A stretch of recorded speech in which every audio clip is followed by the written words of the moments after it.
as long again would be filled up, my brother, with our debts. And yet we should, for perpetuity, go hence in debt. And therefore, like a cipher, yet standing in rich place, I multiply with one, we thank you. Many thousands more that go before us. Stay your thanks a while and pay them when you part. Sir, that's tomorrow. I'm questioned by my fears of what may chance or breed upon our absence. Besides, I have stayed entire days. Oh, we are tougher, brother, than you can put us to it. No longer stay. 1 7 longer. Very soon, tomorrow. We'll part the time between us then. And in that I'll no gainsaying. Press me not, beseech you so. There's no tongue that moves, none in the world so soon as yours can win me. But my affairs do even drag me homeward, which to hinder were in your love a whip to me, my stay. To you a charge and a trouble. To save both, farewell, my brother. Tongue-tied, our queen? Speak you? I had thought, sir, to have held my peace until you have drawn oaths from him not to stay. You, sir, charge him to hold me. Tell him you are sure, all in Bohemia's well, this satisfaction the bygone day proclaimed. Say this to him, he speaks from his best war. Well said, Hermione. To tell he longs to see his son were strong. But let him say so then, and let him go. But let him swear so, and he shall not stay. We'll thwack him hence with distaffs. Yet, of your royal presence, I'll adventure the borrow of a week. When at Bohemia you take my lord, I give him my commission to let a month behind the guest prefixed for his parting. Yet, good deed, Leontes, I love you not a jar of the clock behind but lady to her lord. You'll stay? No, madam. Nay, but you will. I may not, verily. Verily! You put me off with limber vows, but I should yet say, sir, no going. Verily, you shall not go. A lady's verily is as potent as a lord's. Will you go yet? Force me to keep you as a prisoner, my prisoner or my guest. By your dread verily, one of them you shall be. Your guest, then, madam.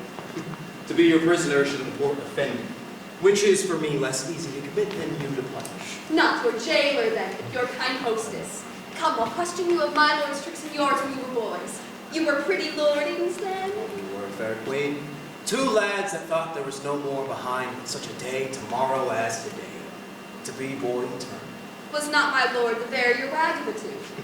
We were as twin lambs that did frisk in the sun, and bleed the one at the other. We knew not the doctrine of ill-doing, nor dreamed that any did. Had we pursued that life, and our weak spirits never been higher reared, with stronger blood we should have answered heaven boldly. Not guilty, the imposition clean, hereditary ours. By this we gather you have tribbed since. Oh, my most sacred lady! Temptations have since then been born to us.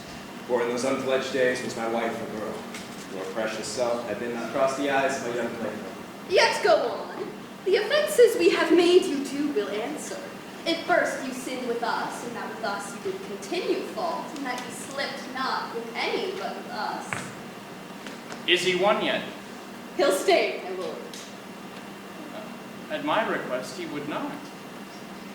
Hermione, my dearest, thou never spokest to better purpose.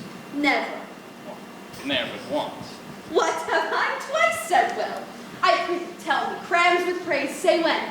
Nay, let me have it, I long. Why, that was when 3 crabbed months had soured themselves to death, ere I could make thee open thy white hand and clap thyself, my love. Then didst thou utter, I am yours forever. 'Tis grace indeed. Why, lo you now, I have spoke to the purpose twice. The one forever earned a royal husband, the other for some while a friend.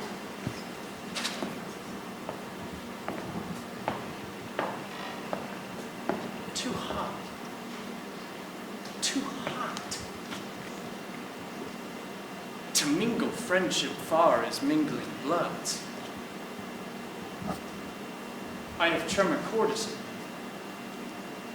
This entertainment may a free face put on, derive a liberty from hardiness, from bounty, fertile bosom, and well become the agent. Did man, I grant. But paddling palms and pinching fingers as now they are, and making practiced smiles my bosom likes not nor my brows. Mamilius,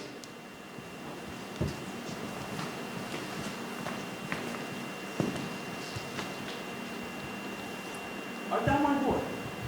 Aye, my lord. Effect. Why, that's my ball cup. What? Hast smudged thy nose?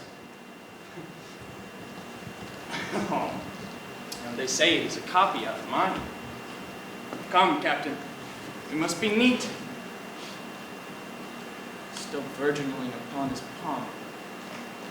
How now, you wanton calf? Art thou my calf? Yes, if you will, my lord. Thou want'st a rough patch in the shoots that I have to be full like. Yet they say we are almost as like as eggs. Women say so that will say anything, but were they false, as ore-dyed blacks, as winds, as waters, false as dice are to be wished by one who fixes no bourne twixt his and mine. Yet were it true to say this boy were like me. Come, Sir Page, look on me with your welcome eye. May it be affection. Thy intention stabs the center. Thou dost make possible things not so held. Communicates with dreams. How can this be? But with what's unreal, thou coactive art and fellows nothing. Then 'tis very credent thou mayst cojoin with something. And thou dost. And that be on commission, and I find it. And that to the infection of my brains and hardening of my brows. What means, Cecilia? Something seems unsettled. How, my lord? What cheer? How is it with you, best brother? You seem to hold a brow with much distraction. Are you moved, my lord? No. Looking on the lines of my boy's face, methoughts I did recoil 23 years, and saw myself unbreeched, in my green velvet coat, my dagger muzzled, lest it should bite its master, and so prove as ornaments oft do too dangerous. How like methought I then was to this colonel. Are you so fond of your young prince as we do seem to be of ours? If at home, sir, he's all my exercise, my mirth, my matter. Now my sworn friend and mine enemy. Parasite, soldier, statesman, and all. So stands this squire officed with me. We too will walk, my lord, and leave you to your graver steps. Or mine. How thou lovest us show in our brother's welcome. Next to thyself and my young rover, he's a parent to my heart. If you would seek us, we are yours at a gun. Shall attend you there? To your own bents dispose you. You'll be found, be you beneath the sky.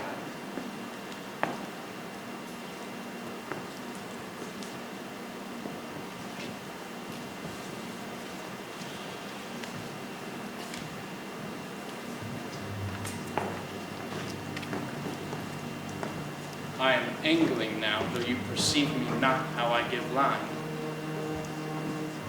Go to! Inch thick, knee deep o'er head and ears, a forked one. Go play, boy, play. Thy mother plays, and I play too. But so disgraced a part whose issue will hiss me to my grave. Contempt and clamor will be my knell. Go play, boy, play. There have been, or I am much deceived, cuckolds ere now. And many a man there is, even at this present, now while I speak this, holds his wife by the arm, that little thinks she has been sluiced in his absence, and is palm fished by his next neighbor, by Sir Smile, his neighbor. Nay, there's comfort. Whilst other men have gates, and those gates opened as mine against their will, should all despair that ever vaulted wives, the tenth of mankind would hang themselves. Physic for it there is none. It is a body planet that will strike where 'tis predominant. Be it concluded. No barricado for a belly.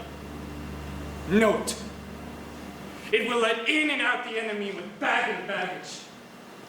Many thousand odds have the disease and feel it not. How now, boy? Why, that's some comfort. What, Camillo there? Ah, my lord. Go play the bells. Thou art an honest man.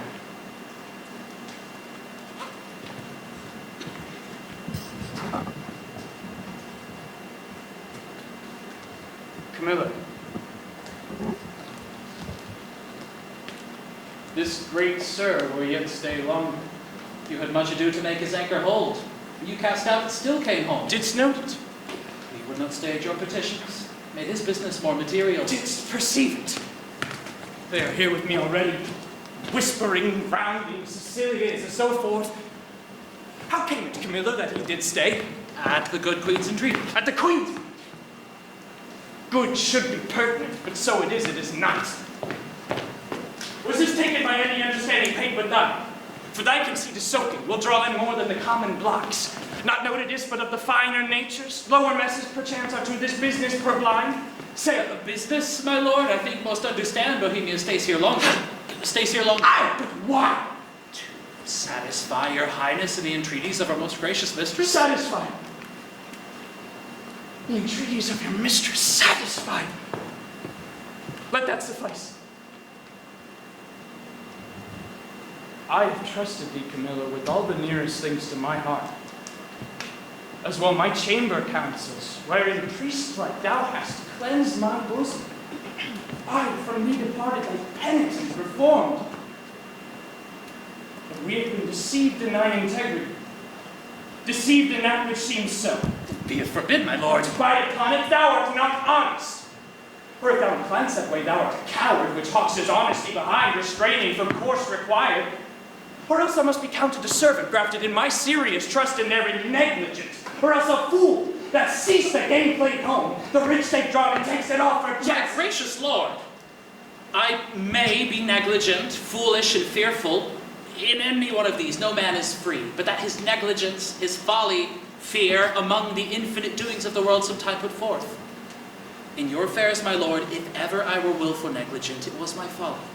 If industriously I played the fool, it was my negligence not weighing well the end. If ever fearful to do a thing, where I the issue doubted, whereof the execution did cry out against the non-performance, 'twas a fear which oft infects the wisest. These, my lord, are such allowed infirmities that honesty is never free of. But, beseech your grace, be plainer with me.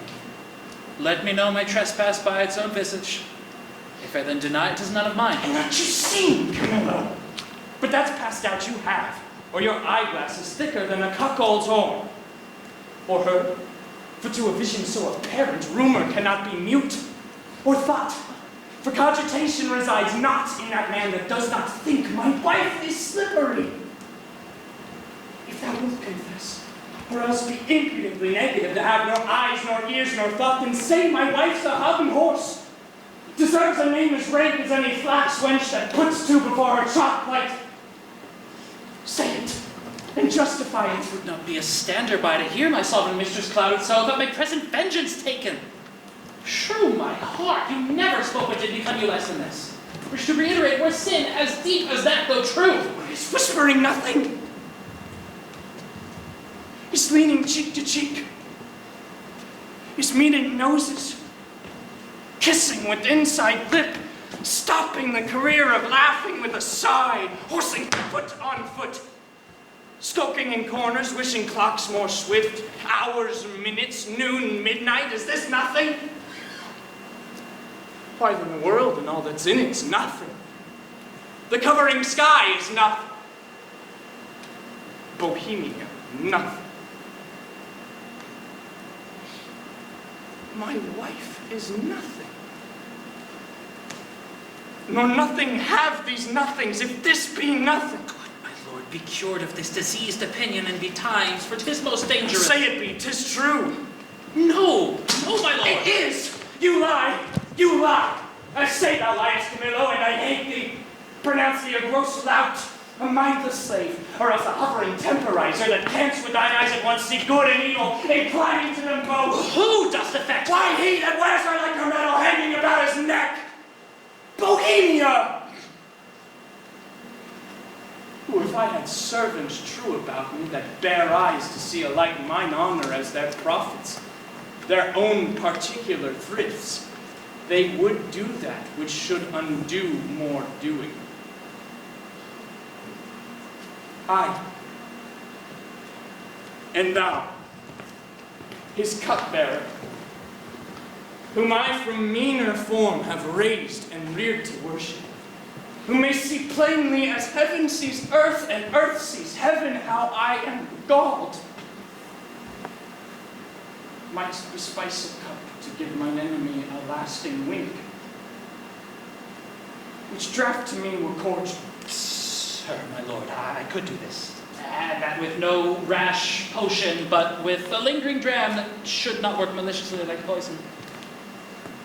But I cannot believe this crack to be in my dread mistress. Make that thy question and go rot! Dost think I am so unsettled to appoint myself in this vexation? Sully the purity and whiteness of my sheets, which to preserve is sleep, which being spotted is goads, thorns, nettles, tails of wasps, give scandal to the blood of the prince, my son, who I do think is mine and love is mine, without right moving to it. Would I do this? Could man so blench? I must believe you, sir. I do. And we'll fetch off Bohemia for it. Provided that when he's removed, your highness will take again your queen as yours at first, even for your son's sake, and thereby foresealing the injury of tongues in courts and kingdoms known and allied to yours. Thou dost advise me, even so as I mine own course had set down. I'll give no blemish to her honor, none. Go then, and with a countenance as clear as friendship wears at feasts, keep with Bohemia, and with your wife. I am his cupbearer. If from me he have wholesome beverage, account me not your servant. This is all.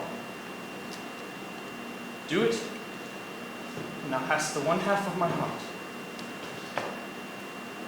Do it not, thou splitst thine own. I'll do it, my lord. I will seem friendly as thou hast advised me.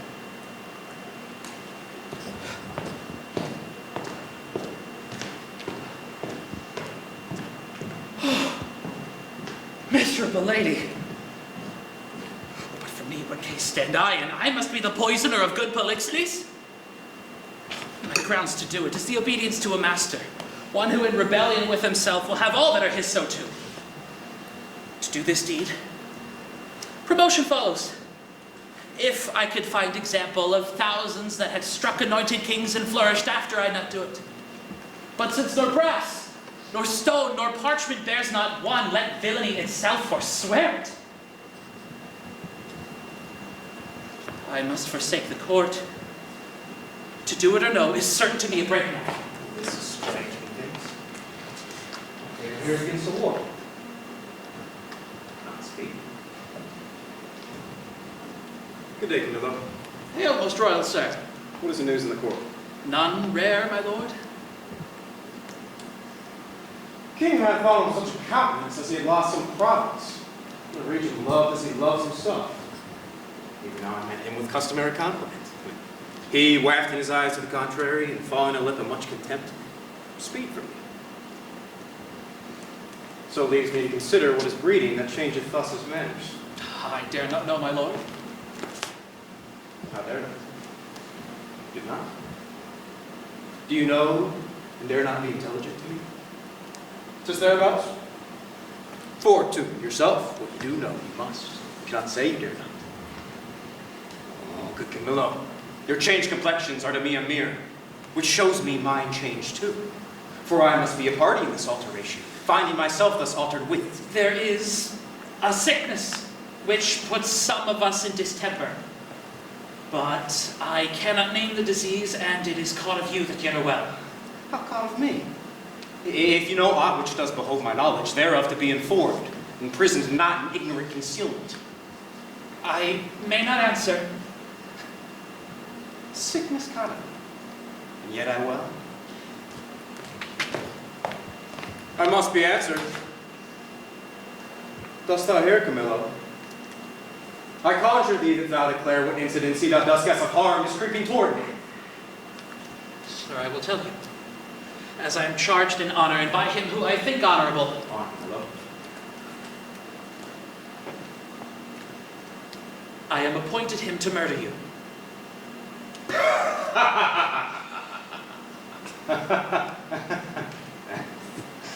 Well, by whom? By the king. For what? The king thinks, nay, with all certainty he swears, that he has seen that you have touched his wife, forbidden.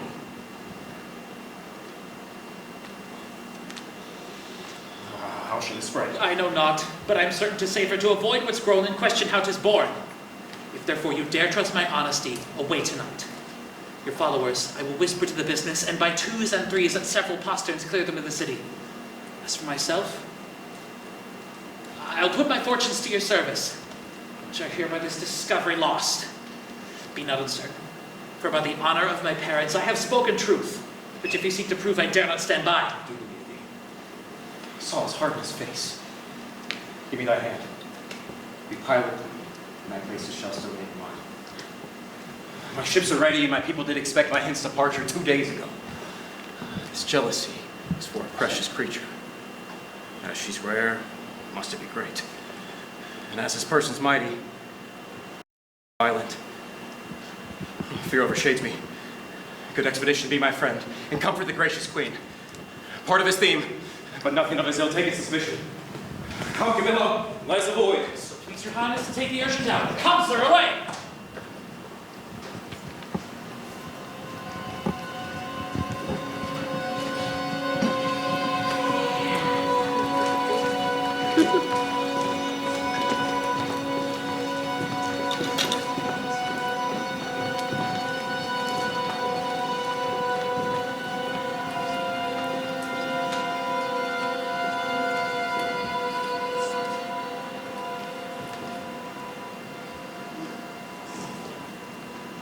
Take the boy to you. He so troubles me, 'tis past enduring. Come, my gracious lord, shall I do your play, Philip? No, oh, none of you. Why, my sweet lord? You kiss me hard and speak to me as if I were a baby still. I love you better. And why so, my lord? Not for because your brows are blacker, yet black brows, they say, tell some women best. Who taught you this? I learned it out of women's faces. Pray now, what color are your eyebrows? Oh, my lord. Nay, that's a mock. I've seen the lady's nose that were blue, but not her eyebrows. Harkee, the queen your mother runs a beast. We shall present our services to a fine prince one of these days, and then you want us with us. We will have you. She's friendly to goodly folk. Good time encounter her. What wisdom stirs amongst you? Come, sir, now, I implore you again. Pray you sit by us and tell us a tale. Merry or sad shall be? As merry as you will. The sad tale is about courage. I have on stripes in goblet. Let's have that, good sir. Come on, sit down, come on, and do your best to fright me with your sprites. You're powerful at it. There was a man. Nay, come, sit down, then on. What? By a churchyard. Oh, it's not softly. Young priest shall not hear it. Come on, then, and give it to me in mine ear. Was he met there? His train? Camillo with him? Kind of tough pines I met them. Never saw him and Scow so in their way. I eyed them even to their ships. How blessed am I in my just censure. How cursed at being so blessed. There may be in the cup a spider steeped, and one may drink, depart, and yet partake no venom, for his knowledge is not infected. But if one present the abhorred ingredient to his eye, make known how he hath drunk, he cracks his gorge, his sides with violent efts. I have drunk obscene spider. Camillo was his help in this, his pen. There is a plot against my life, my crown. All's true that is mistrusted. That false villain whom I employed was pre-employed by him. He has discovered my design, and I remain a pinched thing. How came the postern so easily open? By his great authority, which often hath no less prevailed than so in your command. I knew it too well. Give me the boy. I'm glad you did not nurse him, though he does bear some signs of me, yet you have too much blood in him. What is this, sport? Bear the boy hence. He shall not come about her. Away with him. The mother sport herself with that she's big with, for 'tis Polixenes has made thee swell thus. I'd say he had not, and I'll be sworn you would believe my saying, howe'er you lean to the nay word. You, my lords, look on her. Mark her well. Be but about to say she is a goodly lady, and the justice of your hearts will dare to act as pity she's not honest, honorable. Praise her but for this, her without door form, which on my faith deserves high speech, and straight the shrug, the hum or ha, these petty brands that calumny doth use. These shrugs, these hums and haws, when you have said she's goodly, come between ere you can say she's honest. But be it known from him that has most cause to grieve it should be, she's an adulteress. Should a villain say so, the most replenished villain in the world, he were as much more villain. You, my lord, do what You dare. mistook my lady Polixenes for Leontes. I said she's an adulteress.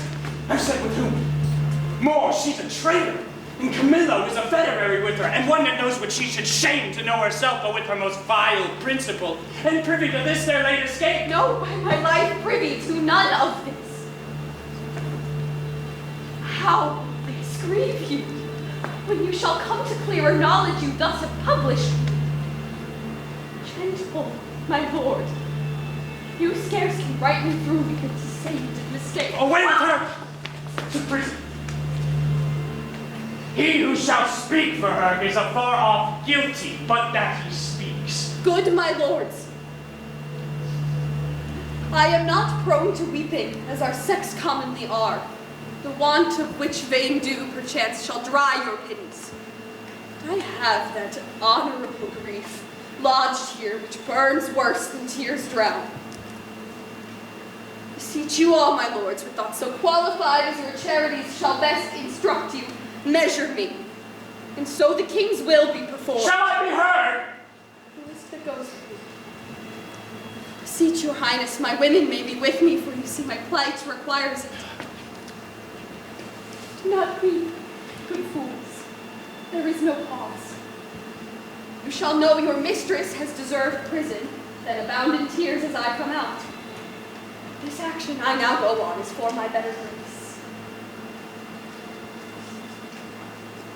Adieu, my lord. I never wished to see you sorry. Now I trust I shall. My women come, you have leave. Go. Do our bidding. Hands! Beseech your highness, call the queen again. Be certain what you do, sir, lest your justice prove violence, in the which 3 great ones suffer. Yourself, your queen, your son.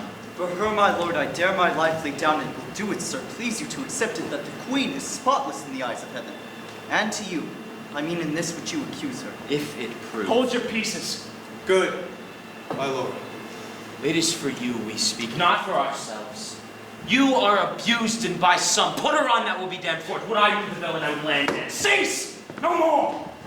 You smell this business with a sense as cold as is a dead man's nose. But I do see it and feel it as you feel doing thus. If it be so, we need no grave to bury honesty. There's not a grain of it. The face to sweeten of the whole dungy earth. What? Lack I credit? I had rather you did lack than I, my lord. Upon this ground, it more would consent me to have her honor true than your suspicion. Be blamed for it how you might. Why? What need we commune with you of this, but rather follow our forceful instigation? Our prerogative calls not your counsels, but unnatural goodness imparts this, which if you, or stupefied, or singing so in skill, cannot or will not relish a truth like us, inform yourselves, we need no more of your advice. The matter, the loss, the gain, the ordering on it, is all properly ours. And I wish, my liege, you had only in your silent judgment tried it, without more overture. How could that be? Either thou art most ignorant by age, or thou wert born a fool. Camillo's flight, added to their familiarity, doth push on this proceeding. Yet, for a greater confirmation, for in an act of this importance 'twere most piteous to be wild, I shall dispatch in post to sacred Delphos, to Apollo's temple, Cleomenes and Dion. From the oracle they will bring all whose spiritual counsel had shall stop or spurn. Have I done well? Well done, my lord. Though I am satisfied and need no more than what I know, yet shall the oracle give rest to the minds of others, such as he whose ignorant credulity will not come up to the truth. So have we thought it good from our free person she should be confined, lest that the treachery of the two fled hence be left her to perform.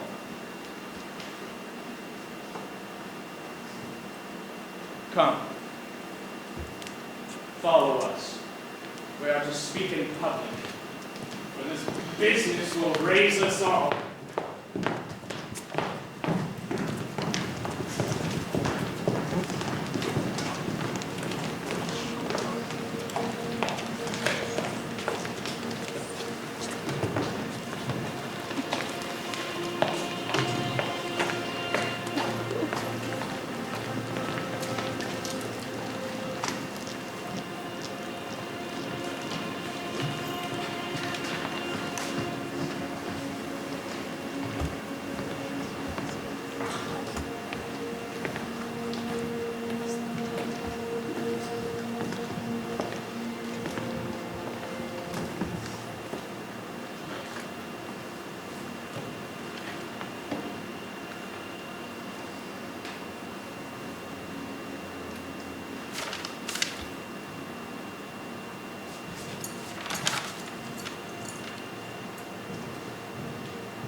Now, good sir, you know me, do you not? For a worthy lady, and one whom I much honor. Pray you then, conduct me to the queen. I may not, madam. To the contrary, I have express commandment. Here's a due to lock up honesty and honor from the access of gentle visitors. Is't lawful, pray you, to see her women? Any of them? Emilia. So please you, madam, I shall bring Amelia forth, but I must be present at your conference. Well, be't so, prithee. Here's such a dew to make no stain, a stain as passes coloring.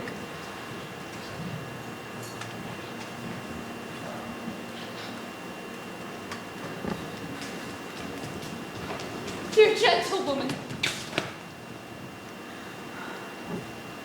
how fares our gracious lady, as well as one so great and so forlorn may hold together? Upon her frights and griefs, she's something before her time delivered. A boy, a daughter, and a goodly babe, lusty and like to live. The queen takes great comfort in it. Says my poor prisoner, I am innocent as you. It dare be sworn. This dangerous, unsafe loons of the king beshrew them. He must be told on't, and he shall. The office becomes a woman best, I'll take it upon me. Commend my best obedience to the queen. If she dares trust me with her little babe, I'll show it to the king and undertake to be her advocate to the loudest. We do not know how he may soften at the sight of the child. The silence, often of pure innocence, persuades where speaking fails.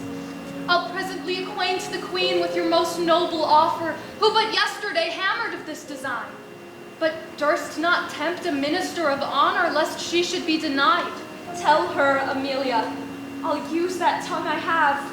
If wit flow from 'tis boldness from my bosom, let it not be doubted. I will do good. Then be you blessed for it. I'll to the queen. Please you, come something nearer. Madam, if it please the queen to send the babe, I know not what I shall incur to pass it, having no warrant. You need not fear it, sir. This child was prisoner to the womb, and is by long process of great nature thence freed and enfranchised. Not a party to the anger of the king, nor guilty of, if any be, the trespass of the queen. I do believe it. Do not you fear. Upon mine honor, I will stand betwixt you and danger.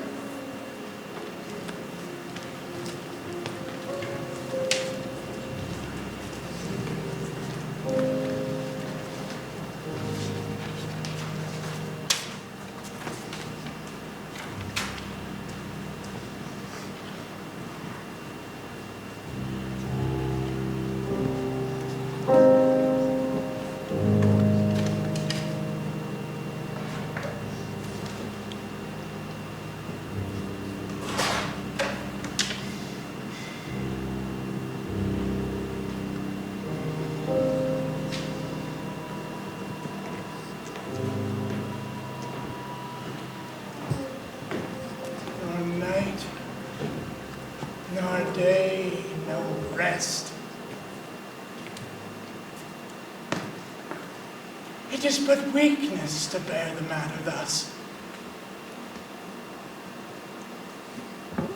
Mere weakness.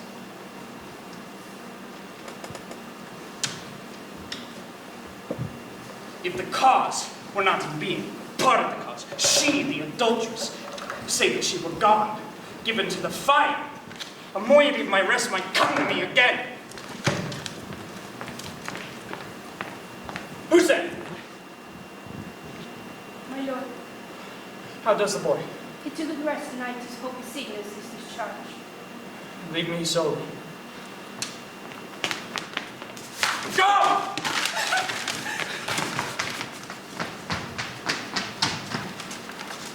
Fine! Fine! God, no thought of him. The thought of my revenge is that way recoil upon me. In himself too mighty, in his parties, his alliance. Let it be till the time may serve. For present vengeance, take it on her. Camillo and Polixenes laugh at me, make their pastime in my sorrow. They should not laugh if I could reach them, nor shall she within my power. Madam, you must not enter. Nay, rather, good my lords, be second to me. Fear you his tyrannous passion more, alas, than the queen's life? A gracious, innocent soul, more free than he is jealous. That's enough! Madam, he hath not supped, and I commanded none should come at him. Not so hot, good sir. I come to give him sleep. 'Tis such as you nourish the cause of his awakening. I do come with words as medicinal as true, honest as either, to purge him from that humor which presses him from sleep. Antigonus, I charge thee that she should not come about me. I knew she would. I told her so, my lord. On your displeasure's peril and on mine, she should not visit you. What? Canst not rule her? From all dishonesty he can. In this he shall not rule. Lie you now, you hear. When she will take the reins, I'll let her run, but she'll not stumble. Good my liege, I come from your good queen. Good queen. Good queen, my lord, good queen. I say good queen, and would by combat make her good, so 'twere I a man. The worst about her. Force her hence. Let he who makes but trifles of his eyes first hand me. On mine own accord I'll off. But first I'll do my errand. The good queen, for she is good, hath brought you forth a daughter. Here 'tis.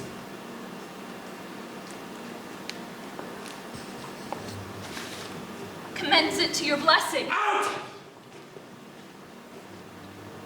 A mankind witch. Hence with her. Traitors! Will you not push her out? Give her the best. Thou dotard! Thou art woman tired, unroosted by thy dame parted here. Take up the basket. Take it up, I say! Give it to thy crone! Forever unvenerable be thy hands if thou takest up the princess by that forced baseness which he is put upon. He dreads his wife. So I would you did.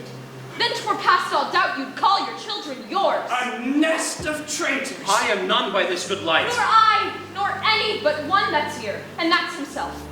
For he, the sacred honor of himself, his queens, his hopeful sons, his babes, betrays to slander, whose sting is sharper than the sword.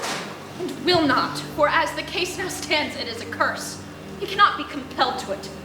Once remove the root of his opinion, which is rotten, as if her oak or stone were sound. Callant, a boundless tongue who late hath beat her husband and now baits me. This brat is none of mine. It is the issue of Polixenes. Hence with it, and together with the dam commit them to the fire. It is yours.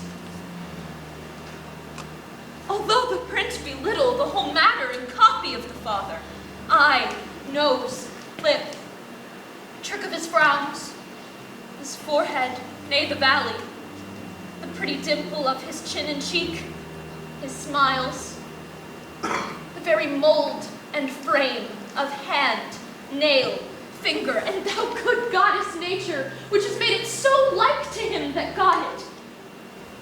If thou hast ordering of the mind, too, mongst all colors no yellow in't, lest she suspect, as he does, her children not her husband's. Gross hag!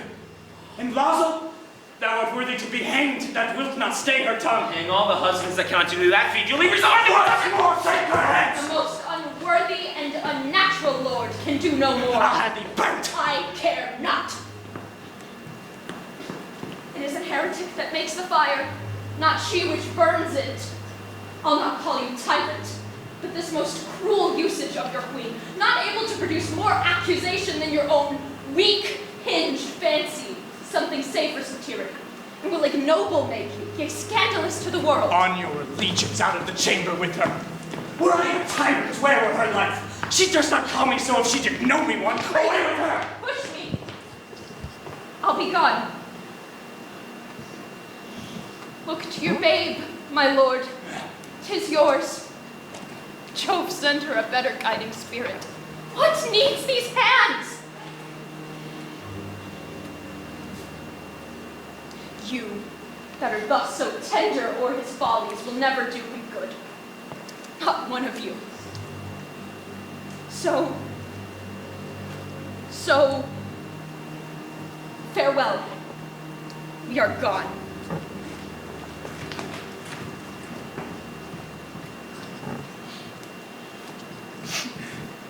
Thou, traitor, hast set thy wife on to this.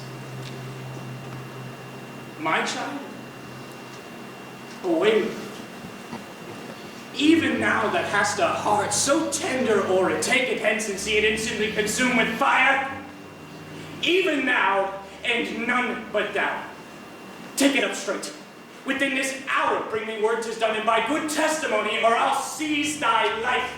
The bastard brains with these my proper hand shall I dash out. Go! Take it to the fire. Thou setst on thy wife. I did not, sir. These lords, my noble fellows, if they please, can clear me in it. I can, my royal liege. She is not guilty of her coming hither. You're liars all. Beseech your highness, give us better credit. We have always truly served you, and beseech you so to esteem of us, and on our knees we beg, as recompense for our services past and to come, that you do change this purpose, which being so horrible, so bloody, must lead to some foul issue. We all kneel.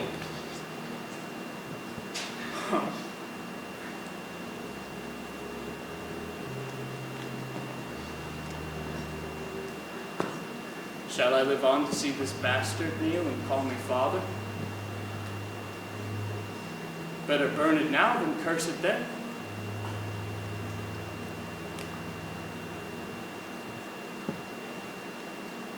But be it. Let it live. It shall not matter. You, sir, come you hither. You that have been so tenderly officious with Lady Marjorie, your midwife there, to save this bastard's life. What will you adventure to save this brat's life? Anything.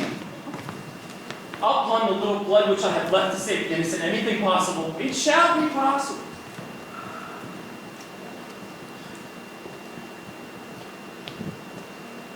Swear by this sword thou wilt perform my bidding. I will, my lord. Mark and performance, cease thou. For the fail of any point in it shall not only be death to thyself, but to thy lewd-tongued wife, whom for this time we pardon. We enjoin thee, as thou art liege man to us, that thou carry this female bastard hence, and that thou bear it to some remote and quite out of our dominions, and that there thou leave it without more mercy to its own protection and favor of the climate. I do charge thee, on thy soul's peril and thy body's torture, that thou commend it strangely to some place where chance may nurse or end it. Take it up.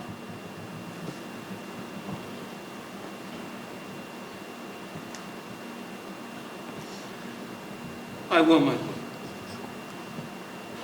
Although a present death had been more merciful.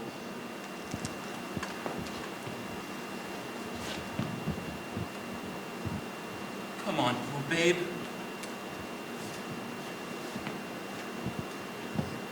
Some powerful spirit, instruct the kites and ravens to be thy nurses. Sir, be prosperous in more than this deed does require. And blessings against this cruelty fight on thy side. Poor thing, condemned to loss. No. I'll not rear another's issue.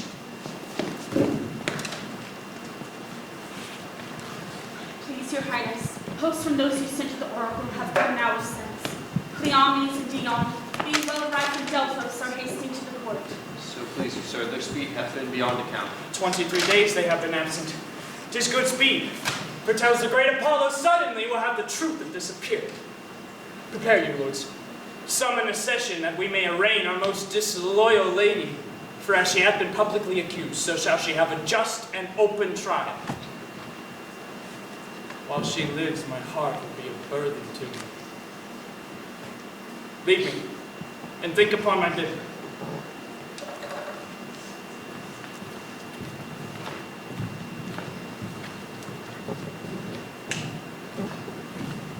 The climate delicate, the air most sweet, fertile the isle, the temple much surpassing the common praise it bears.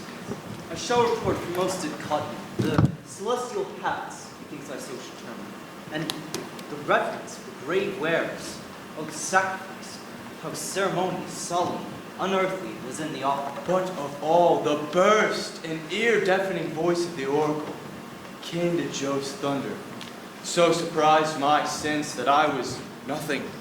If the event of the journey prove as successful to the queen, be it so, as it had been to us rare, pleasant, speedy, time's worth use on it. Great Apollo, turn all to the best. These proclamations, so forcing fault upon Hermione, I little like. The violent carriage of it will clear or end the business. In the oracle, thus by Apollo's great divine, sealed up, shall the contents discover something rare. Even then we'll rush to knowledge. Go, fresh horses, and gracious be the issue.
This sessions, to our great grief, we pronounce, even pushes against our heart.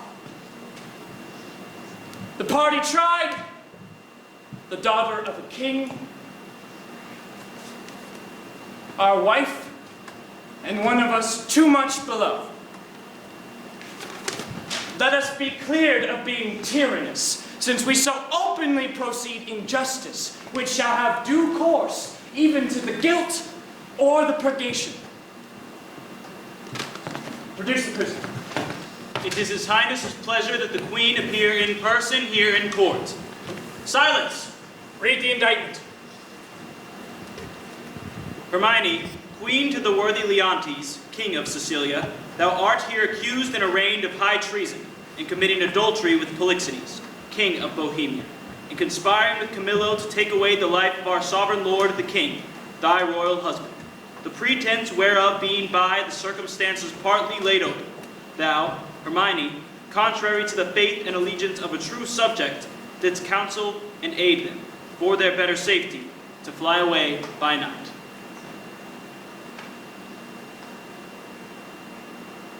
Since what I am to say must be but that which contradicts my accusation, and the testimony on my part no other but what comes from myself, it shall scarce boot me to say not guilty.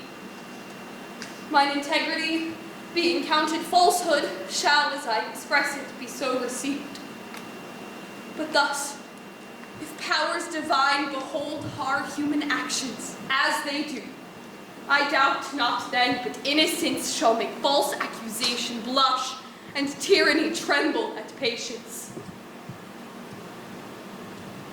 You, my lord, best know, who least will seem to do so. My past life hath been as continent, as chaste, as true as I am now unhappy. For behold me, a fellow of the royal bed, which, oh, moiety of the throne, a great king's daughter, the mother to a hopeful prince, here standing to prate and talk for life and honor for who please to come and hear. For life, I prize it as I weigh grief, which I would spare. For honor is a derivative from me to mine, only that I stand for. I appeal to your own conscience, sir. Before Polixenes came to your court, how I was in your grace, how merited to be so. If one jot beyond the bound of honor, or in act or will that way inclining, hard be the hearts of all that hear me, and my nearest of kin cry fie upon my grave. I ne'er heard yet that any of these bolder vices wanted less impudence to gainsay what they did than to perform it first. That's true enough, but 'tis a saying not due to me. You will not own it. More than mistress self, which comes to me in name of fault, I must not at all acknowledge. For Polixenes, with whom I am accused, I do confess. I loved him as in honor he required, with such a kind of love as might become a lady like me, with a love even such so and no other yourself commanded, which not to have done I think have been in me both disobedience and ingratitude to you and toward your friend. And for conspiracy, I know not how it tastes, though it be dished for me to try how.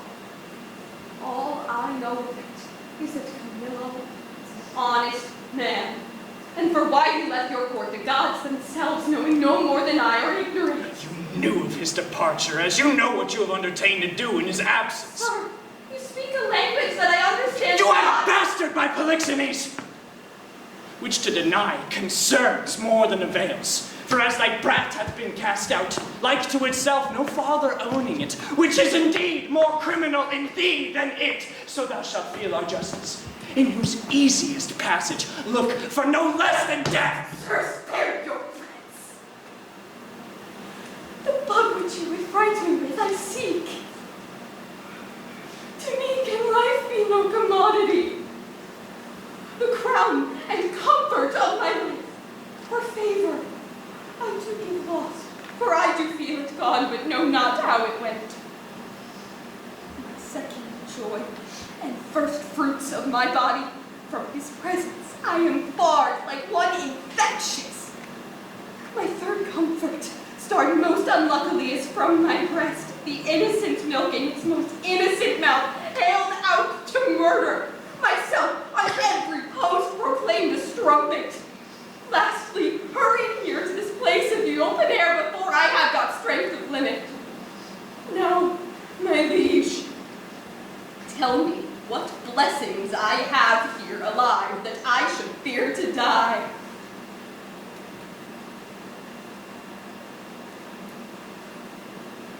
Therefore proceed. But yet hear this. Mistake me not. For life I prize it not strong, but for mine honor, that I will free. If I shall be condemned upon surmises, all proofs sleeping elsewhere with your jealousies awake, I tell you 'tis rigor and not law. Your honors all, I do refer me to the oracle. Apollo be my judge. This your request is altogether just. Therefore bring forth, and in Apollo's name, his oracle. The Emperor of Russia was my father. Oh, that he were alive and here beholding his daughter's trial, that he did but see the flatness of my misery, yet with eyes of pity, not revenge.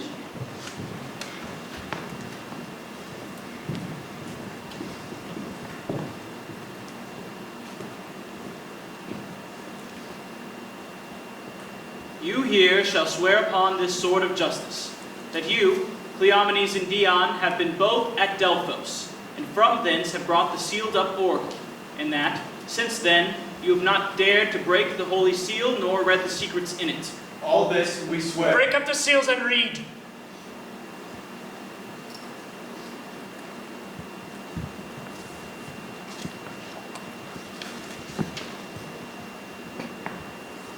Hermione is chaste, Polixenes blameless, Camillo a true subject, Leontes a jealous tyrant, and the king shall live without an heir, if that which is lost be not found.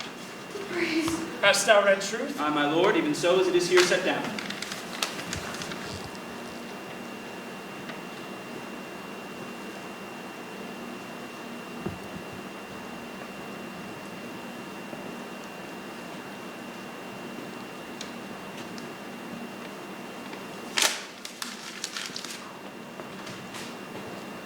There is no truth at all in the oracle.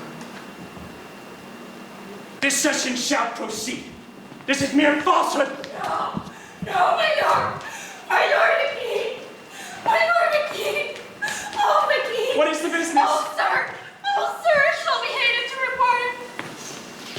The prince, your son with mirth conceited fear of the police beam, is gone. How, gone? Is dead! No!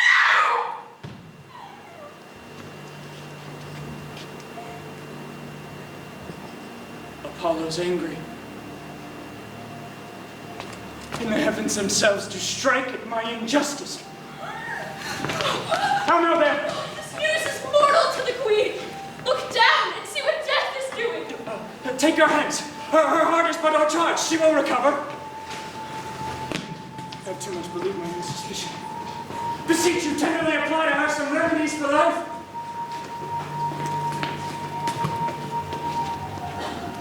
Apollo! Pardon my great profaneness against thine oracle. Oh, reconcile me to Polixenes. You woo my queen. Recall the good Camillo, whom I proclaim a man of truth, of mercy, for being transported by my jealousies to bloody thoughts and to revenge. I chose Camillo for the minister to poison my friend Polixenes, which had been done, but that the good mind of Camillo tardied my swift command, though I with death and with reward did threaten and encourage him. Not doing it, and being done, he, most humane and filled with honor to my kingly guest, unclasped my practice. And to the hazard of all uncertainties himself commended no richer than his honor. No!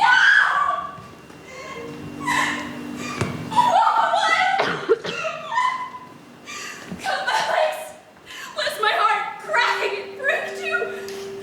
Lady, what bit is this? What studied torments tyrant tasked for me? What wheels, racks, fires, flaying, boiling, and leads or oils? What old or newer torture must I receive, whose every word deserves to taste of thy most worst? Thy tyranny that thou betrayedst Polixenes, 'twas nothing, that did but show thee of a fool. Nor wast much that would have poisoned good Camillo's honor, to have him kill a king, poor trespasses. More monstrous is standing by, whereof I reckon the casting forth to crows thy baby daughter to be or none or little. Nor is directly laid to thee the death of the young prince, but the last. Lords, when I have said, cry woe.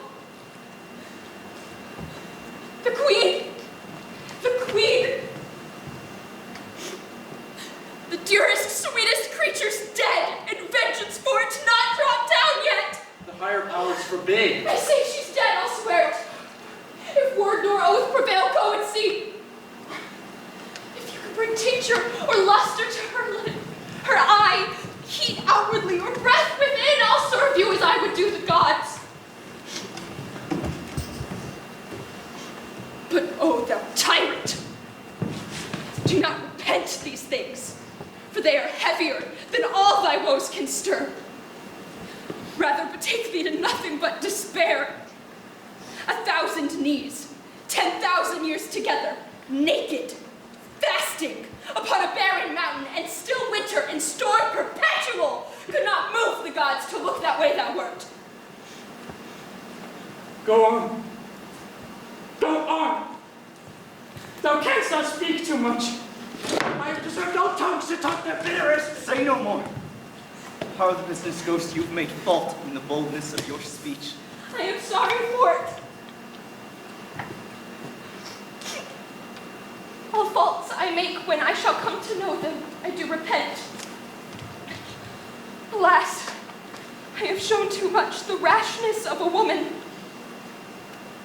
He is touched to the noble heart.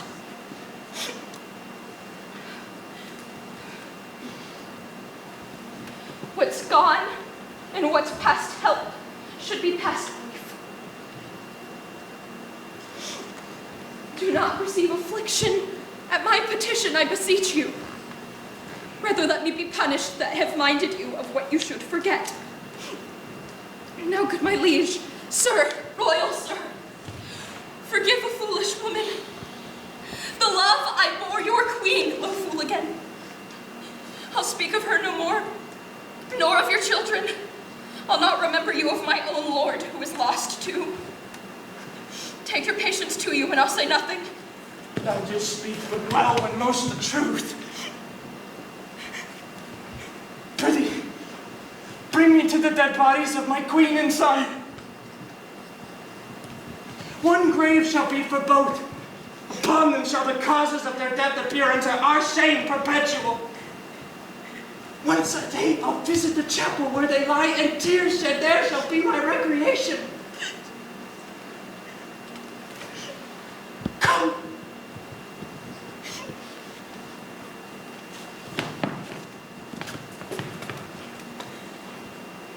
Lead me into these sorrows.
Thou art perfect then.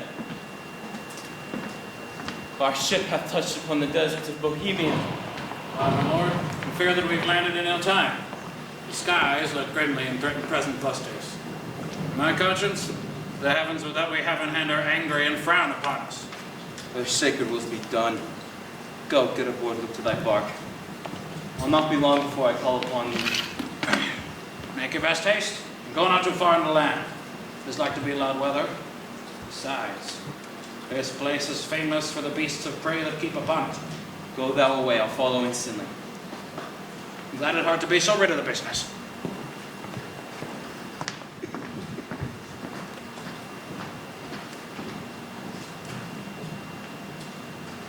Come on, poor babe.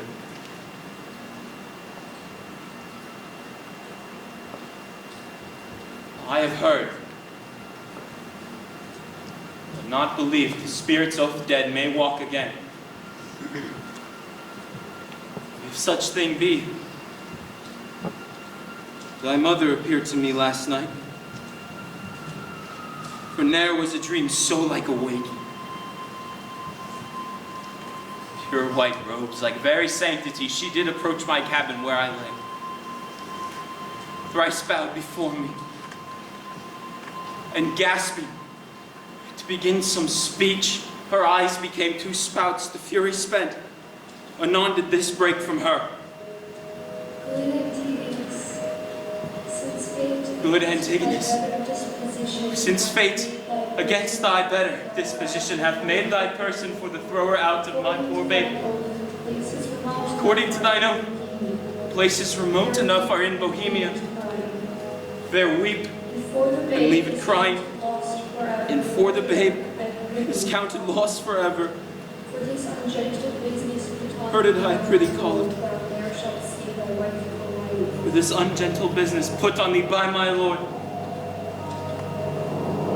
thou ne'er shalt see thy wife Paulina more.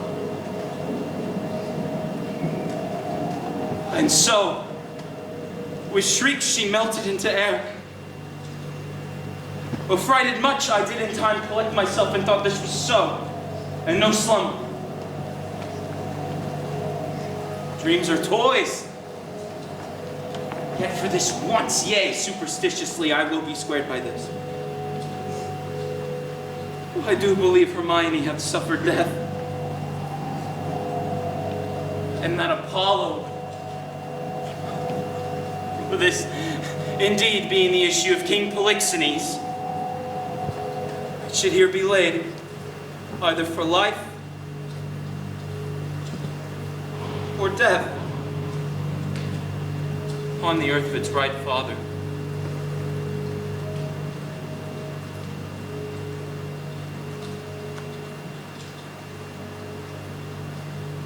Blossom, speed thee well. There lie, there thy character. There these, which may, if fortune please, both breed thee pretty, and still rest thine. Storm begins. Poor wretch, that for thy mother's fault are thus exposed to loss and what may follow. Oh, weep I cannot. My heart bleeds. Cursed am I to be by oath enjoined to this.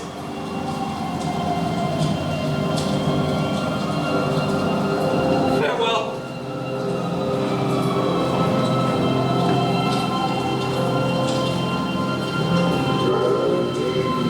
The day frowns more and more.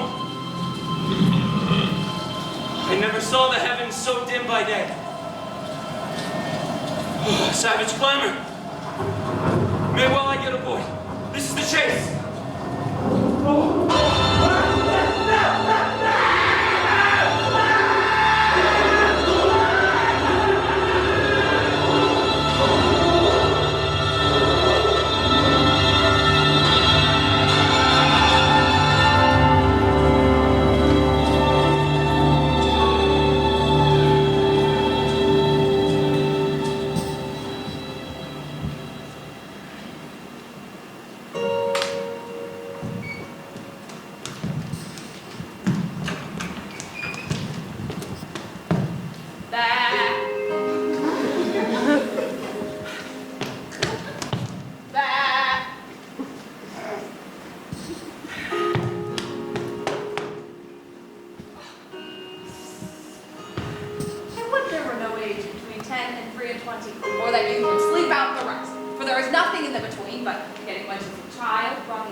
I'll take it up for pity. Hello! What, art so near? If thou see a thing to talk on when thou art dead and rotting, come hither. What ailst thou, man? I've seen two such sights, by sea and by land. But I'm not to say it is the sea, for it is now the sky. Betwixt the firmament and it you cannot trust the bodkin's point. Why, boy, how is it? Oh, what you did but see how it shakes, how it rages, how it takes up the shore. But that's not the point. Oh, the most piteous cries of the poor souls. Sometimes to see him, not to see him.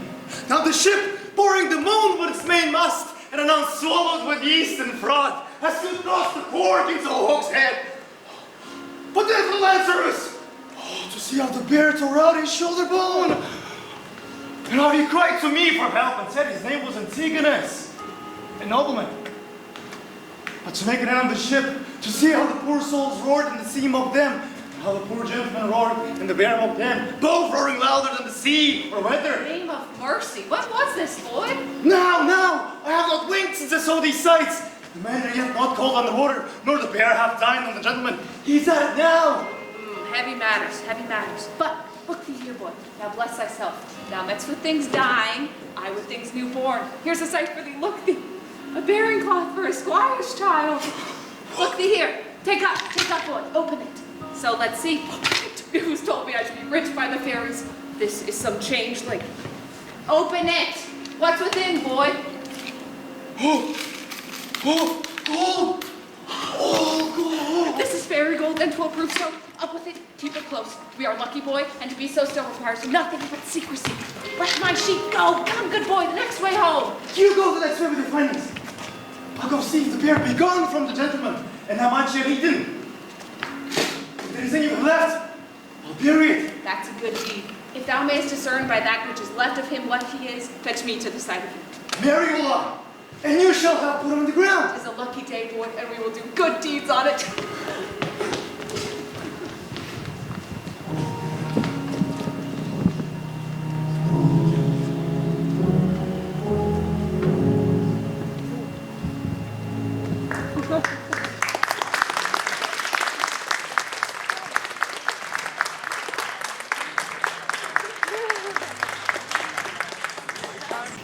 Must either stay to execute them thyself, or take away with thee the very services thou hast done.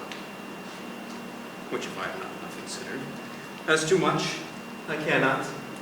To be more thankful to thee shall be my study, and my profit therein the heaping friendships. Of that fatal country, Cecilia, prithee, speak no more, whose very naming punishes me with remembrance of that penitent, as thou callest him, and a reconciled king, my brother, whose loss of his most precious queen and children is even now to be afresh lamented. Say, when sawest thou Prince Florizel, my son? Sir, it is 3 days since I saw the prince. What his happier affairs may be are to me unknown, but he is of late much retired from court, and is less frequent to his princely exercises than formerly he hath appeared. I have this intelligence, that he is seldom from the house of a most homely shepherd. One, they say, that from very nothing, and beyond the imagination of her neighbors, is grown into an unspeakable estate. I have heard, sir, of such a woman, who hath a daughter of most rare note. The report of her is extended beyond what can be thought to begin from such a cottage.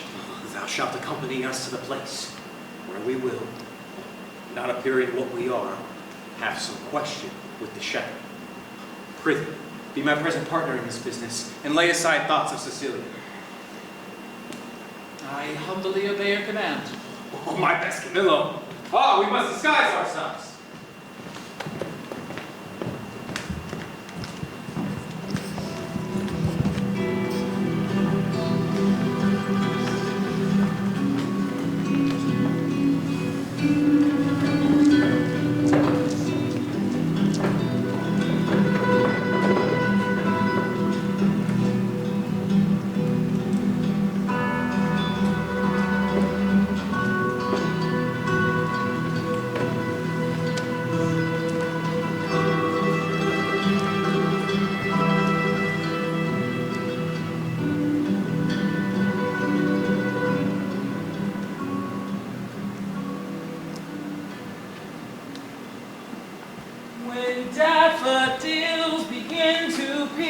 With high the dark sea over the dell, why then comes in the sweet old year, for the red blood reigns in the winter's pale. With hay, the thrush and the jay are summer songs for me and my aunts, while we lie tumbling in the hay.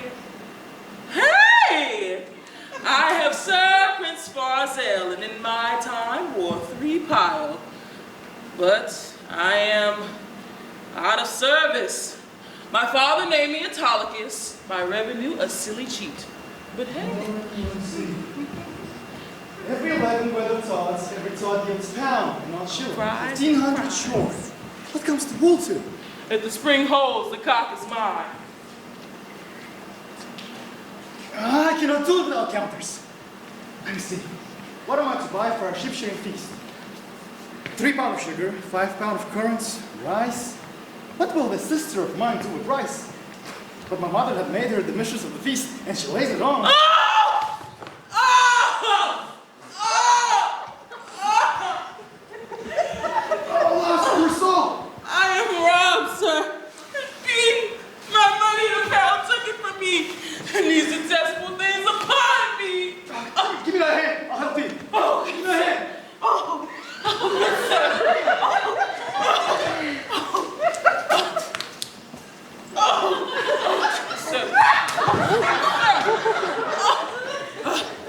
Hold this.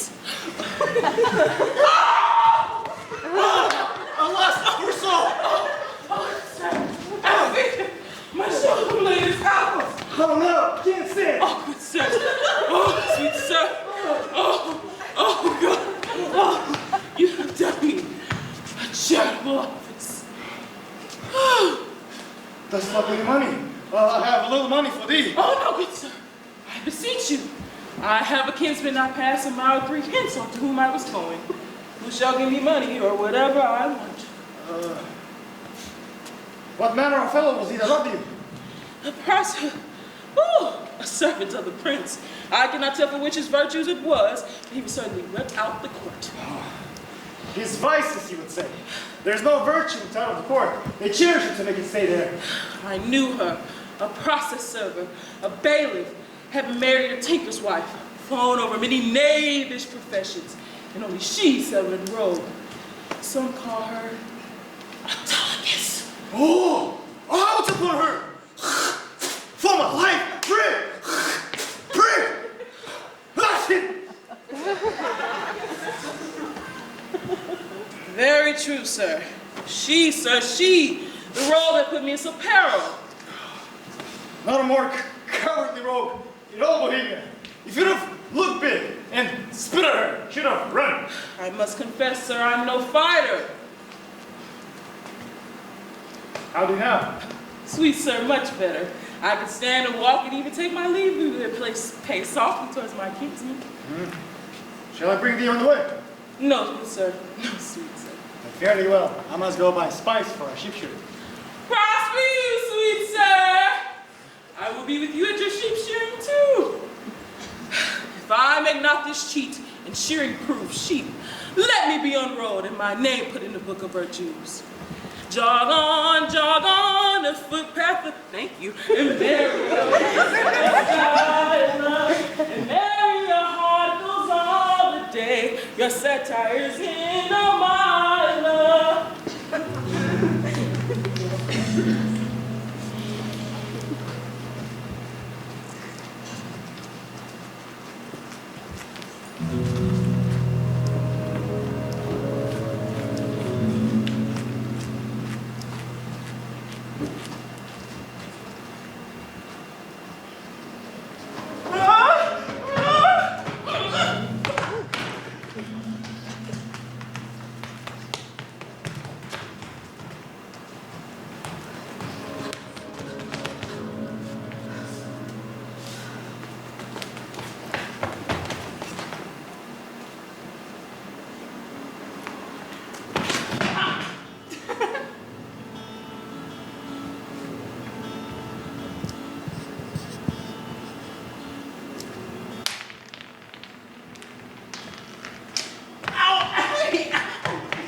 part of you do give a life.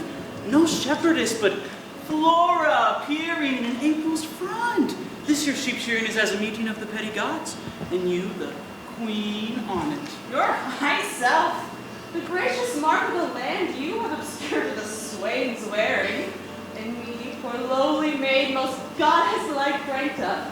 But that our feasts and every mess have folly, and the feeders digest it with the custom. I should blush to see you so attired, sworn I think to show myself a glass. I bless the time when my good falcon made her flight across thy father's ground. Now Jove afford you cause. To me the difference forges dread. Your greatness hath not been used to fear. Even now I tremble to think your father by some accident should pass this way as you did. Oh, the fates, how would he look to see his work so noble vilely ground up? What would he say? Apprehend nothing but jollity. The gods themselves, humbling their deities to love, have taken the shapes of beasts upon them. Their transformations were never for a piece of beauty rare. Oh, but sir, your resolution cannot hold, when 'tis opposed as it must be by the powers of the king. One of these two must be necessities, which then will speak that you must change this purpose, or I my life. Thou dearest Perdita, with these forced thoughts, I prithee, darken not the mirth of the feast, or all be thine, my fair, or not my father's. For I cannot be mine own, nor anything to any, if I be not thine. To this I am most constant, though destiny say no. Be merry, gentle, strangle such thoughts as these with anything that you behold the while.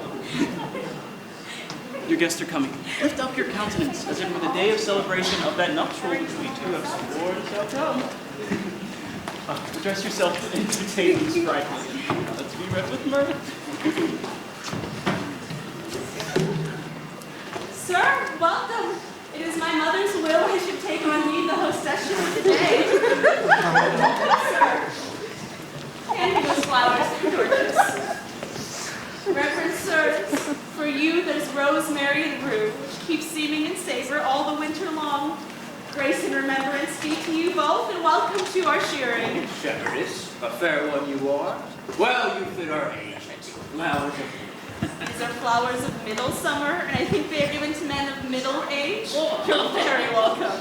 Oh, I should leave grazing where I have your flock and only live by gazing. Out to last of January, blow you through and through. Now, my fairest friend, I would I had some flowers of the spring that might become your time of day. And yours, come, take your flowers.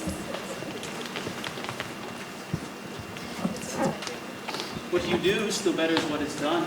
When you speak, sweet, and have you do it ever. When you do dance, I wish you a wave of the sea, that you might ever do nothing but that.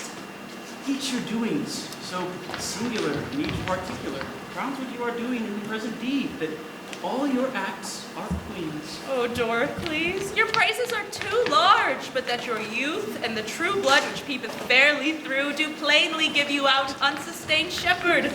With wisdom I might fear, my Doricles, you wooed me the false way. I think you have as little skill to fear as I have purpose to put you to it. But come, our dance, I pray.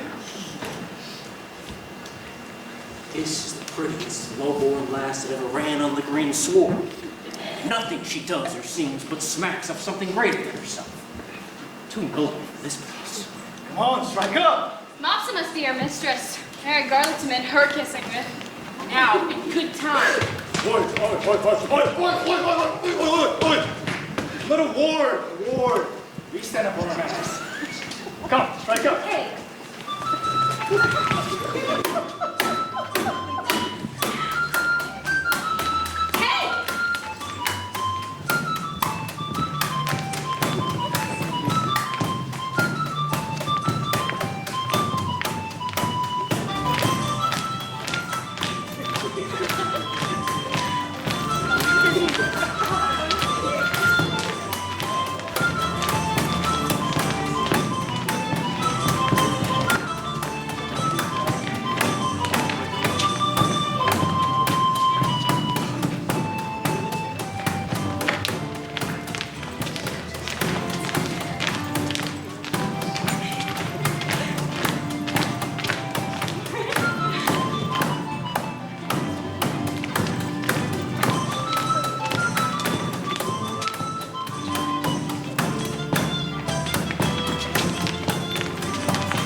fair swain is this that dances with your daughter? They call him Doricles, and boasts himself to have a worthy feeding. But I have it upon his own report, and I believe it.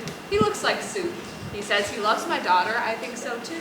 For never gaze the moon upon the water, as he'll stand and read as for my daughter's eyes. She dances feebly. So she does anything, though I reported that should be silent. If young Doricles do light upon her, she shall bring him that which he not dreams of. Master! Oh, master, master, master, master! If you did but hear the peddler at the door, you would never dance again for a tabor or a pipe. No, bagpipes could not move you. She sings several tunes faster than you could tell money. She utters them as if she had eaten ballads. She could never come better. Pretty, bring her in. Let her approach singing. Or warn her that she uses no scurrilous words in her tunes. You have of these peddlers that has more in them than you think, sister. I would rather go about to think.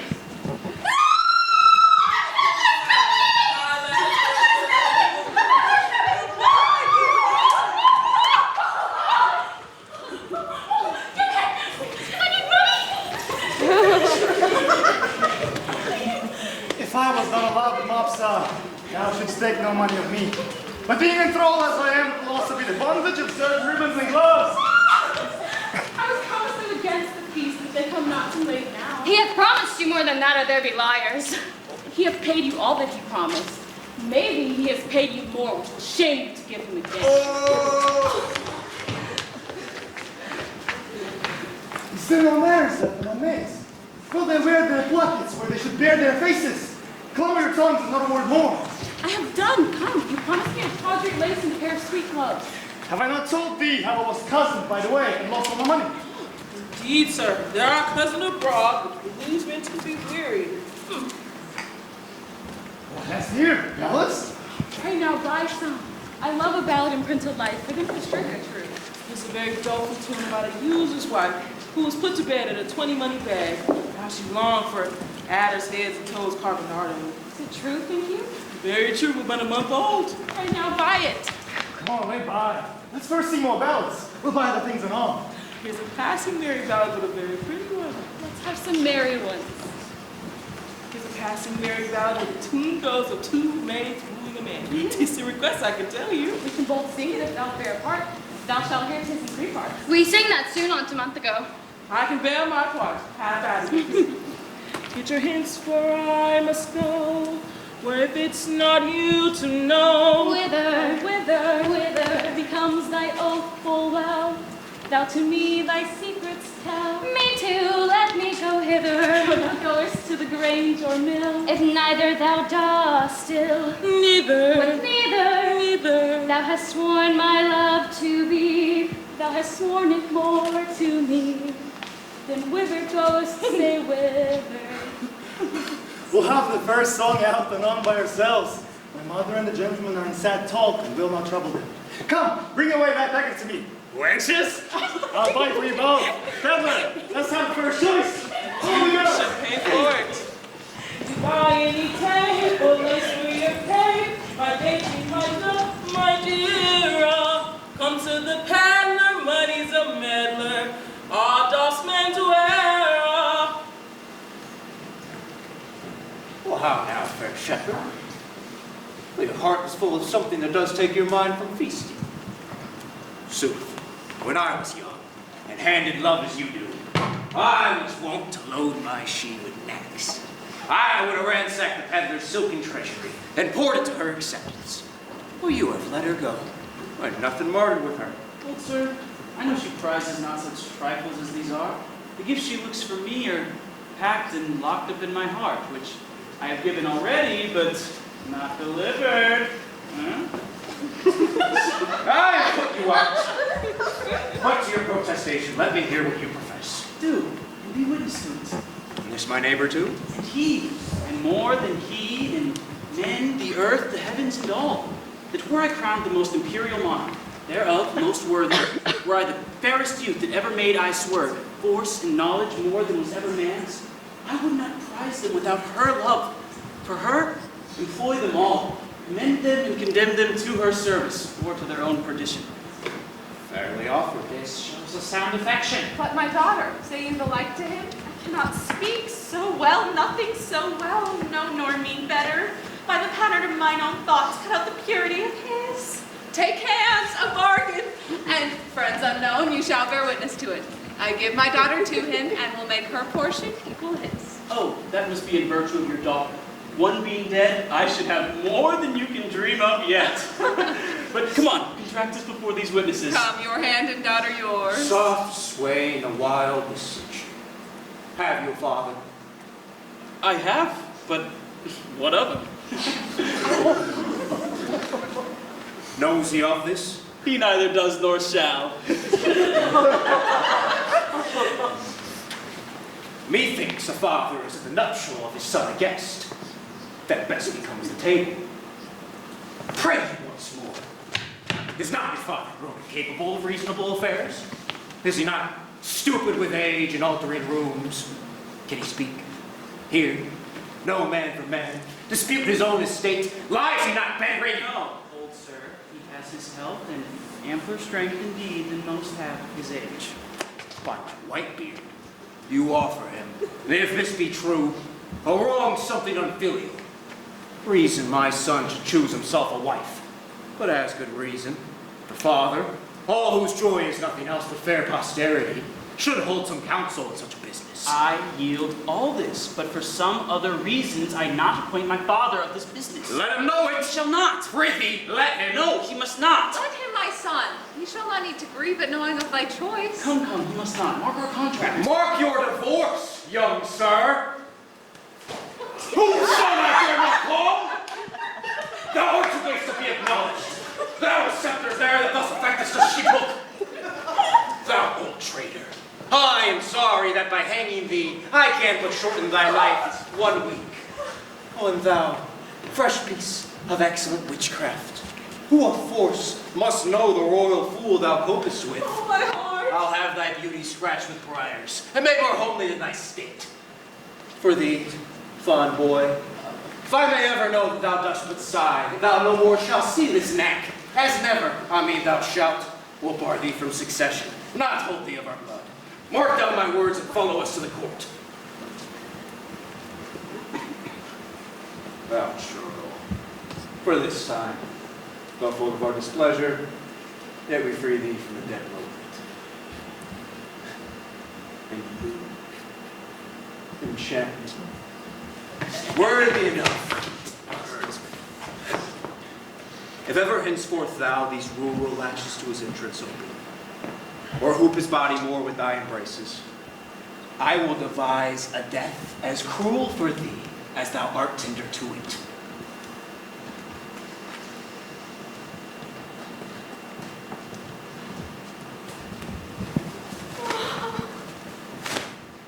Even here undone. Will it please you, sir, be gone? I told you what would become of this. Beseech you of your own state take care. This dream of mine being now awake, I'll queen it no inch further, but milk my ewes and weep. Oh no, mother. Speak or thou diest. I cannot speak, nor think, nor dare to know that which I know. Oh, sir, you have undone a soul of 63 that thought to fill her grave in quiet, but now some hangman must put on his shroud and lay me where no priest shovels in dust. Oh, cursed wretch, that knew this was the prince, and wouldst adventure to mingle faith with him. Undone, undone.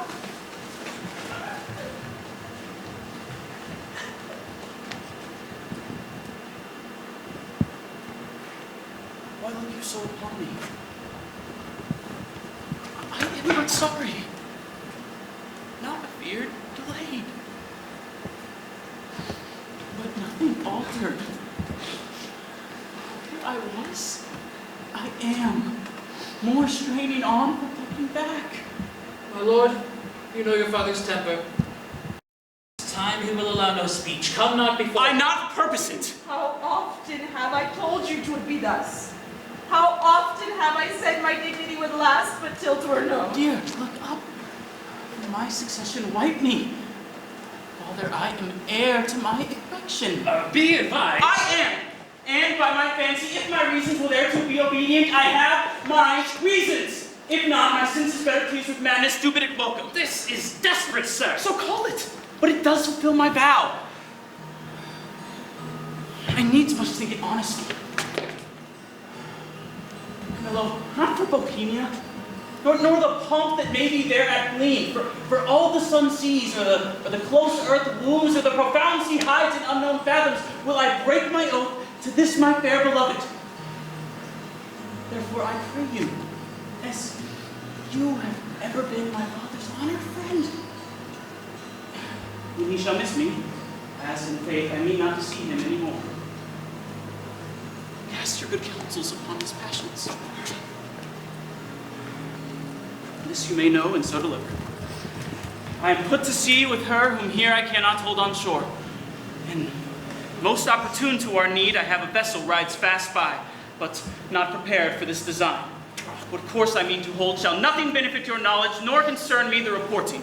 My lord, I would your soul were easier for advice, or stronger for your need. I'll hear you by and by. Oh, he's irremovable. Resolved for flight. Now, were I happy, if his going I could frame to serve my turn.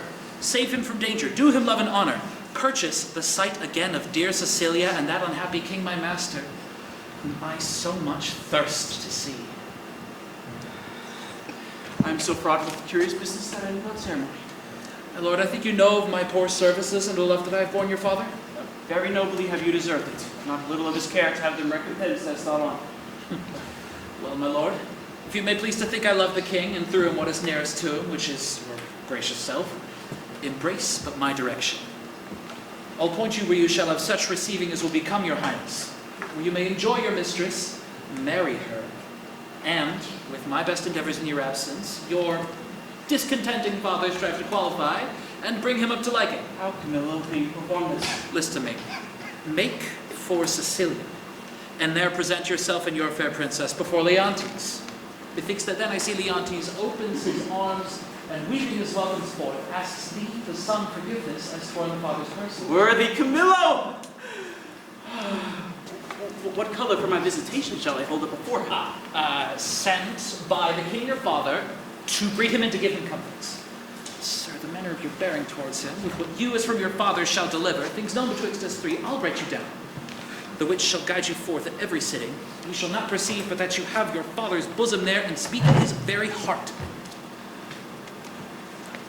I am bound to you.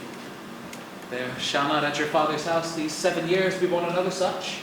My good Camillo, she is as forward in her breeding as she is in the rear of her. I cannot say 'tis pity she lacks instruction, for she seems a mistress to most who teach. Your pardon, sir, for this I'll blush you thanks. The prettiest perdita. Behold, the thorns we stand upon, we are not furnished like Bohemia's son, nor shall appear in Sicilia. My lord, fear none of this. I think you know my fortunes do well lie there. It shall be so my care to see you royally appointed, as at the scene you play remind. One word, good sir.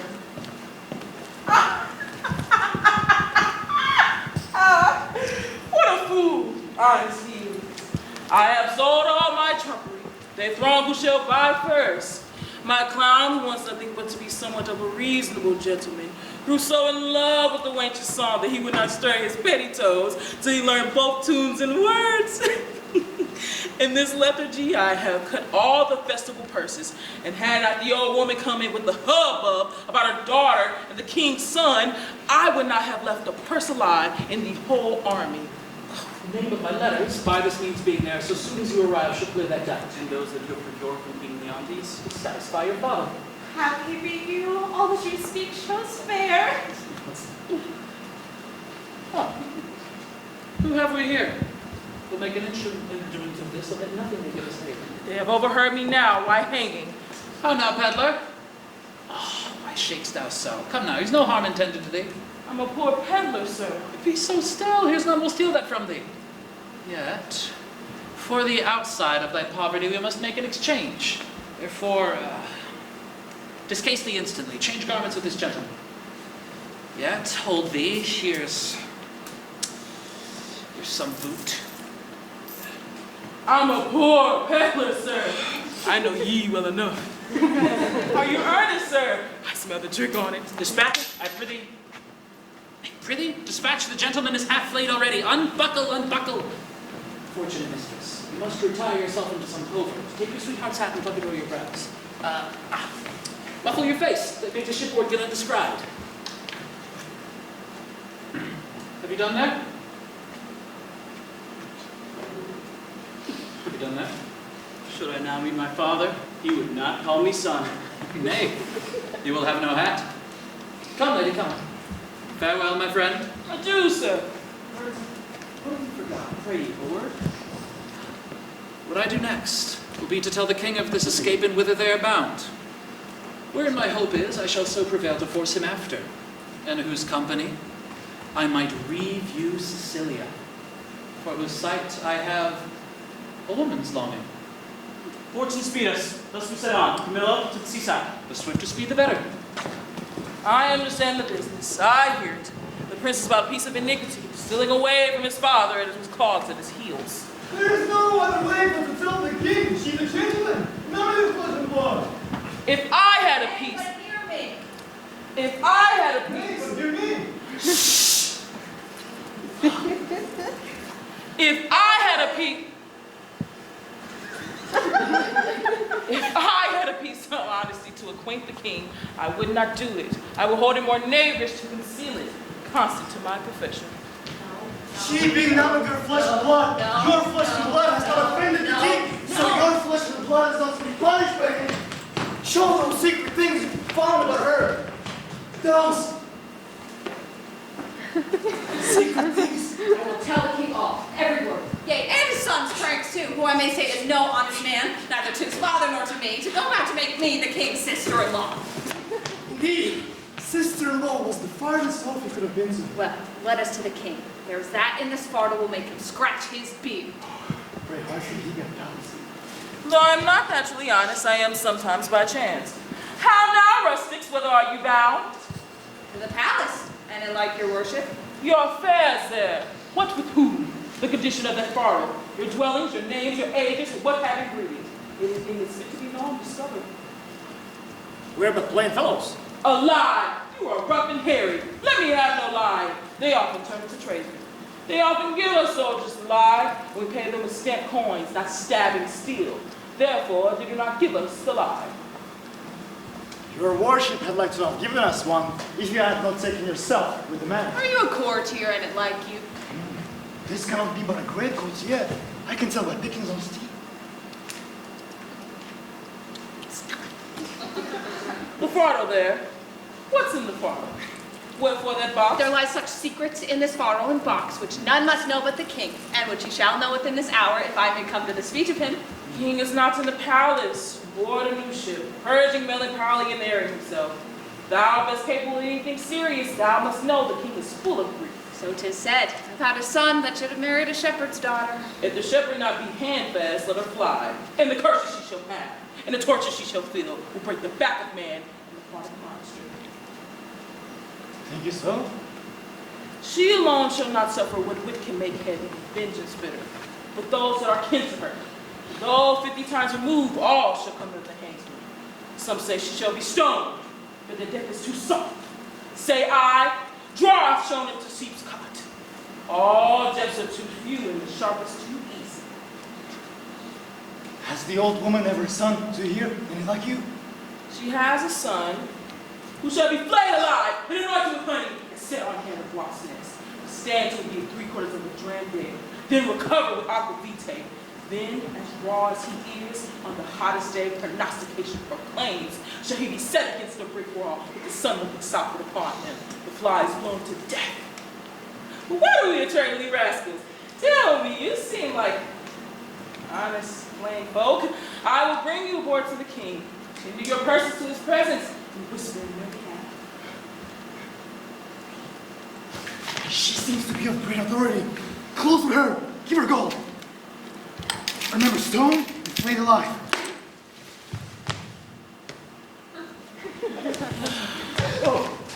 And it please you to undertake the business for us. Here is that gold I have, and I will make it as much more, and leave this young man in pawn until I bring it you. Wait, what? After I've done what I promised. Aye.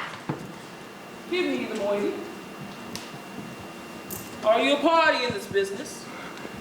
in some sort, but doubt my case, the pitiful one. I hope I shall not be flayed out of it. Oh, if that's the case, the shepherd's son shall be hanged and made an example. Oh, comfort, good comfort. We must to the king and show our strange sights. He must notice none of your daughter nor my sister, or God else. You, I will give you as much as this old woman does when the business is performed, and remain your pawn, as she says, till it brought you. I trust you. Go to seaside and I'll follow you. We are blessed in this person, as I say, even blessed. Before as she bids us, she was provided to do us good. If I had a mind to be honest, I see fortune not suffer. I will bring these 2 moles aboard him. The complaint they have to the king concerns him nothing. I will let him call me rogue for being so far officious. There may be matter in it.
Sir, you have done enough and performed a saint-like sorrow.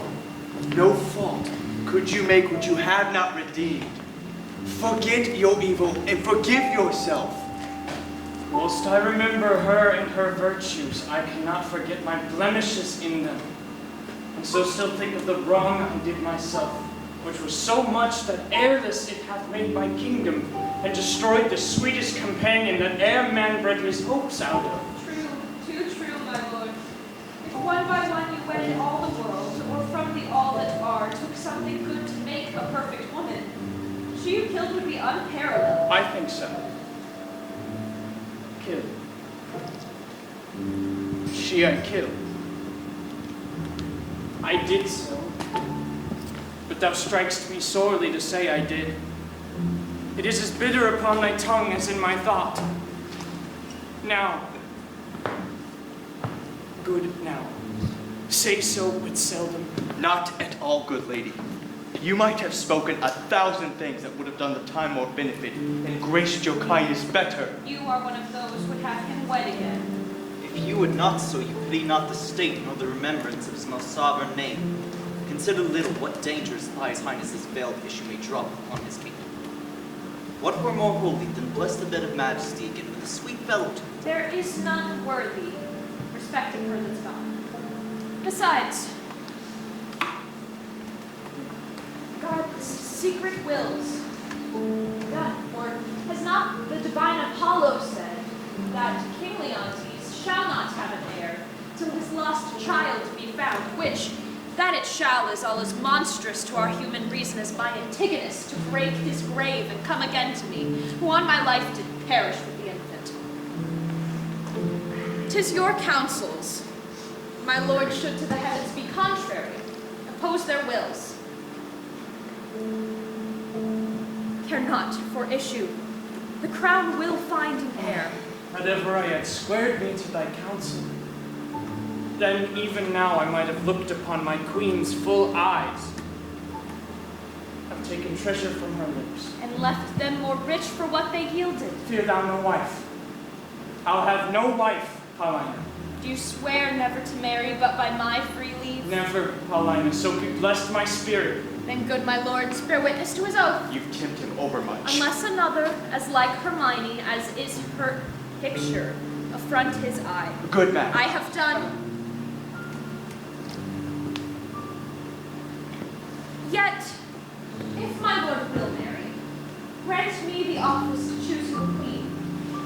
She shall not be so young as was your former, but she shall be as what your first queen's ghost. It should take joy to see her in your arms. My true Paulina, we shall not marry till thou bidst us. That will be when your first queen's again in breath, never till then.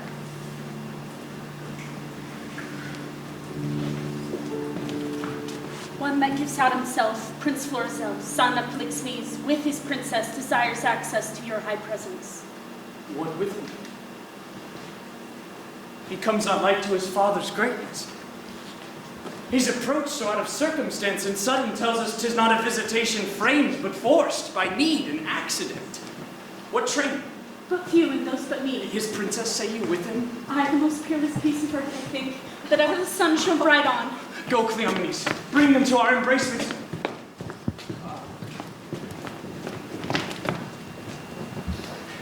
Still, 'tis strange he thus should steal upon us. Had our prince, jewel of children, seen this hour, he had paired well with this lord. There was not a full month between their births. Prithee, no more, cease. Thou know'st he dies to me again when talked of. Sure, when I shall see this gentleman, thy speeches will bring me to consider that which may unfurnish me of reason. They are come.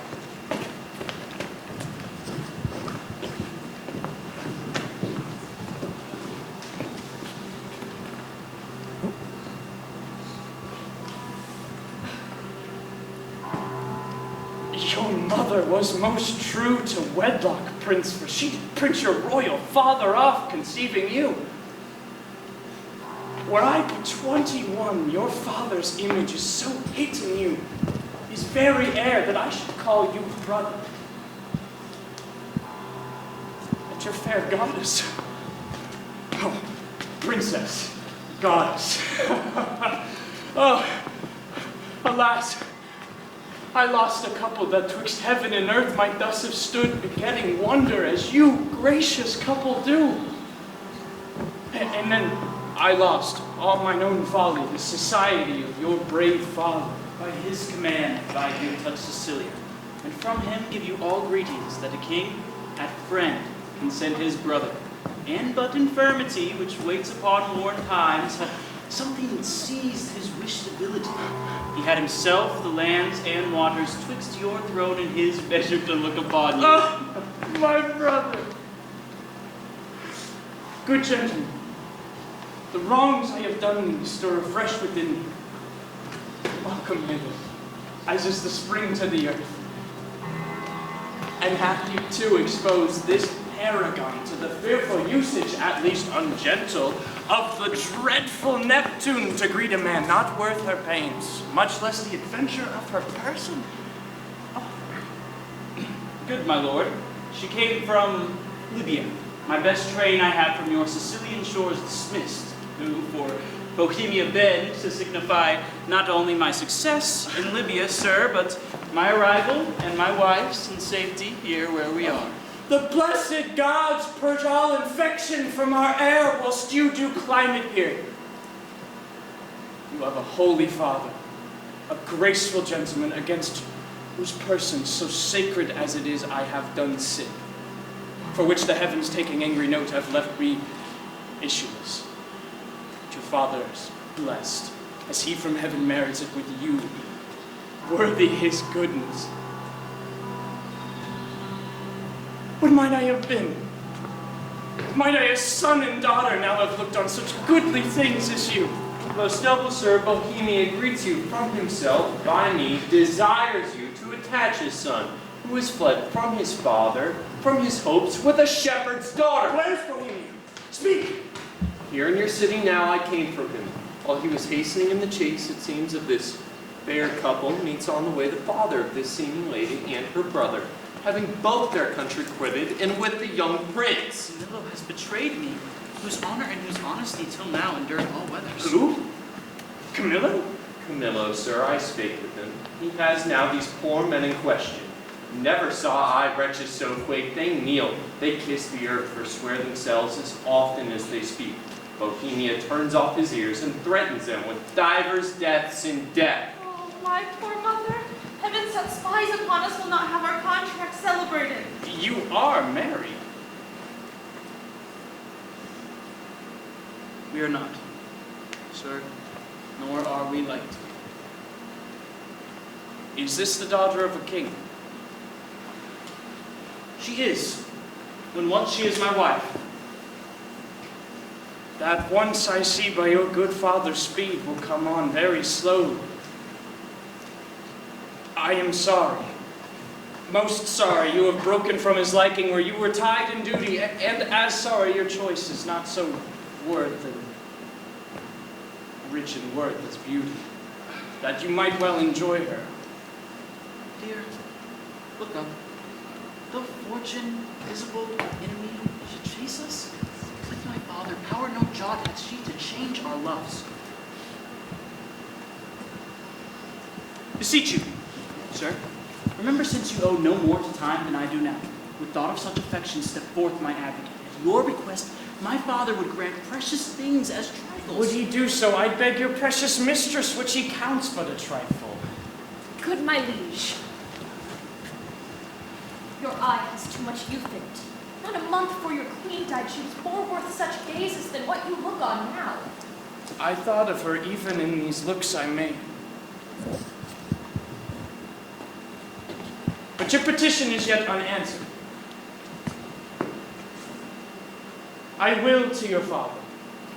Your honor not overthrown by your desires. I am friends to them and you. Therefore, follow me, and mark what way I make. Come, good my lord.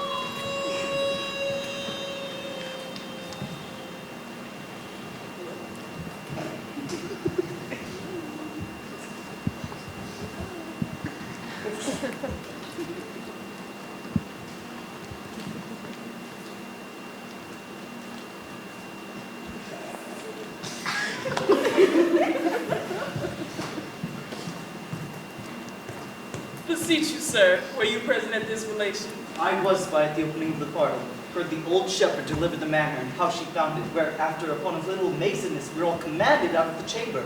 Only this, thought I heard the shepherd say, she found the child. I would gladly know the issue of it. I make a broken fool for you for business, but the changes I perceived in the king and Camilla were very notes of admiration. They seemed almost to be staring on one another to tear the cases of their eyes.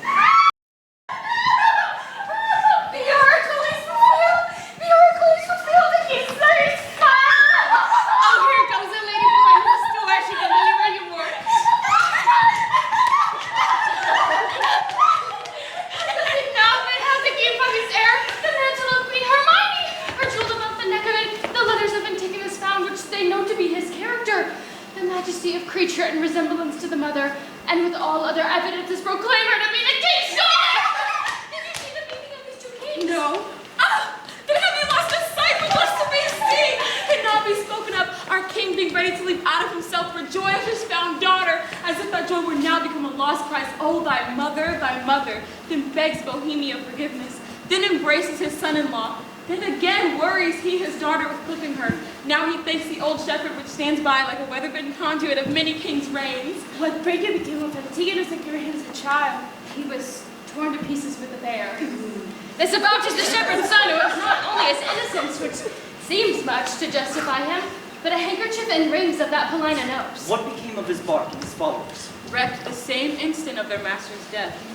And in the view of the shepherd, so that all instruments which aided to expose of the child were even then lost when it was found. But oh, the noble combat that twixt joy and sorrow was fought in Paulina. She had one eye declined for the loss of her husband, another elevated that the oracle was fulfilled. And so she lifted the princess from the earth, and so locks her in embracing, as if she would pin her to her heart. The dignity of this act was worth the audience of kings and princes, for by such it was acted. One of the prettiest touches of all was At the relation of the queen's death, how she came to it bravely, confessed and lamented by the king. How attentiveness wounded his daughter, and still from one sign of a dolour to another, I would alas say she bled tears. For I am sure that my heart had blood. Are they returned to court? No, the princess. Hearing of her mother's statue? Which is in the keepings of Paulina. 'Tis so near to Hermione that they say one would speak to it and stand in hopes of an answer. Hither they are gone. I thought she had so great murder than in him, for she had bribed me twice or thrice a day ever since the death of Hermione visited her little house. Shall we bid her wear company, please, and rejoicing? Who would be thence that has the benefit of access? Let's alone.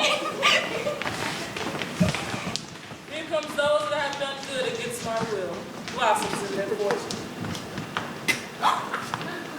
Come, boy, I am past more children, but thy sons and daughters will be all gentlemen born. You are well met. Oh, you denied to fight me this Saturday because I was not gentleman born. See these clothes. Give me the lie, too, and try whether I'm not now a gentleman born. I know you now, sir, a gentleman born. Aye, it has been so any time these 4 hours. So have I, boy. So you have. But I was a gentleman born before my mother. For the king's son took me by the hand and called me brother. And then the 2 kings called my mother sister. And then the prince. And the princess, my sister, called my mother mother. And so we wept. And those were the first gentleman-like tears that ever we shed. May we live, son, to shed many more. Aye. Or else we're hard luck, being in so preposterous a state as we are. I humbly beseech you, sir, to pardon me of all my faults I have committed in your worship. Prithee, son, do, for we must be gentle. Now we are gentle folk. Thou wilt amend thy life? I like in good worship. Give me thy hand. I will swear to the prince thou art as honest a true fellow as any is in Bohemia. I will prove in my power. Hark! The kings and the princes, our kindred, are going to see the queen's picture. Come, follow us. We'll be thy good masters.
Great and good Paulina, the great comfort that I have had of thee.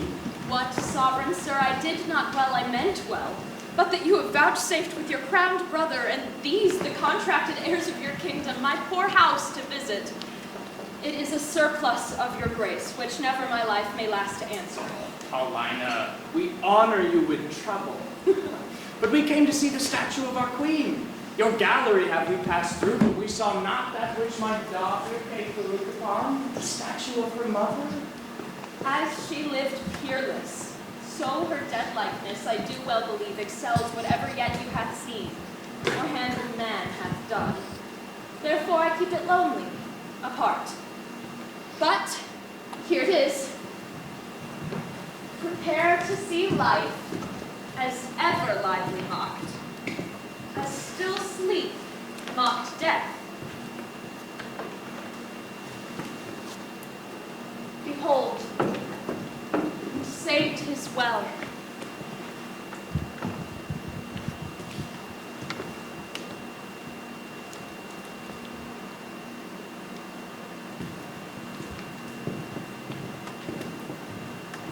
I like your silence.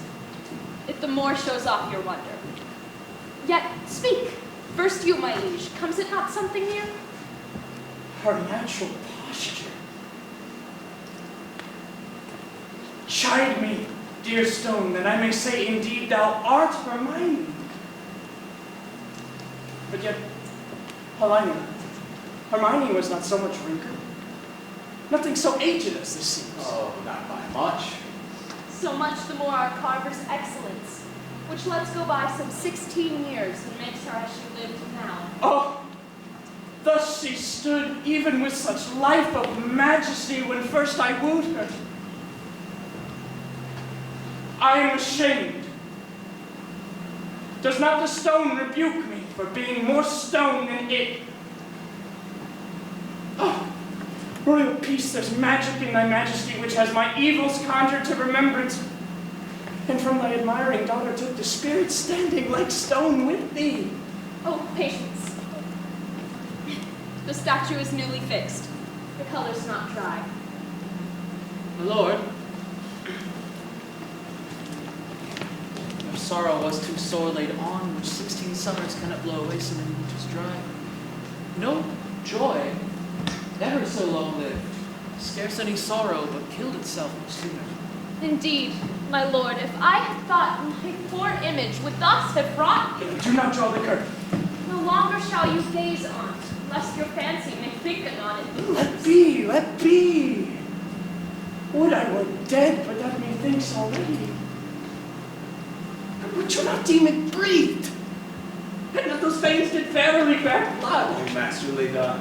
The very life seems warm upon her lip. The fixture of her eye hath motion in it, as we are mocked with art. I'll draw the curtain. My lord's almost so far transported, he may think anon it Oh, lives. sweet Paulina, make me to think so 20 years together. No settled senses of the world could match the pleasure of that madness, let it alone. Sorry, sir, I have thus far stirred you, but I could afflict you farther. Do, Paulina. There is an air comes from her. What fine chisel could ever yet cut breath? Let no man mock me, for I will kiss her. Good my liege, forbear. The ruddiness upon her lip is wet. You'll mar it if you kiss it. Stain your own with oily painting. Shall I draw the curtain? No, not these 20 years. So long could I stand by and looker on. Either forbear, quit presently the chapel, or resolve you for more amazement. I can make the statue move indeed, descend, and take you by the hand. What you can make her do, I am content to look on. What to speak, I am content to hear, for 'tis as easy to make her speak as move. It is required you do awake your faith, then all stand still. Or those who think it is unlawful business I am about, let them depart. Proceed. No foot shall stir.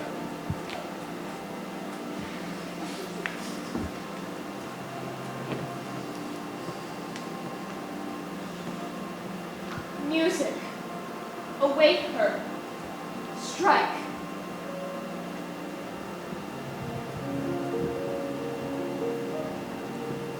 Tis time, descend, be stone no more. Approach, strike all that look upon, marvel. Come.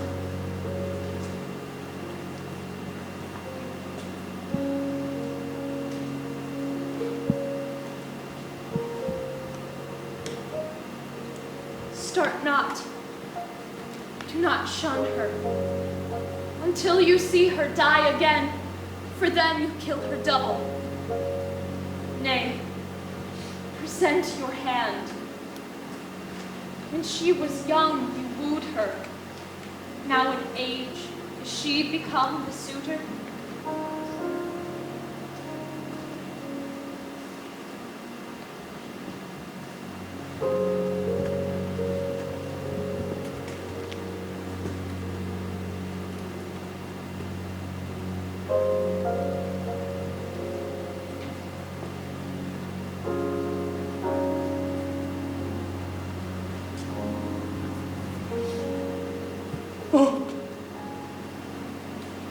She's warm.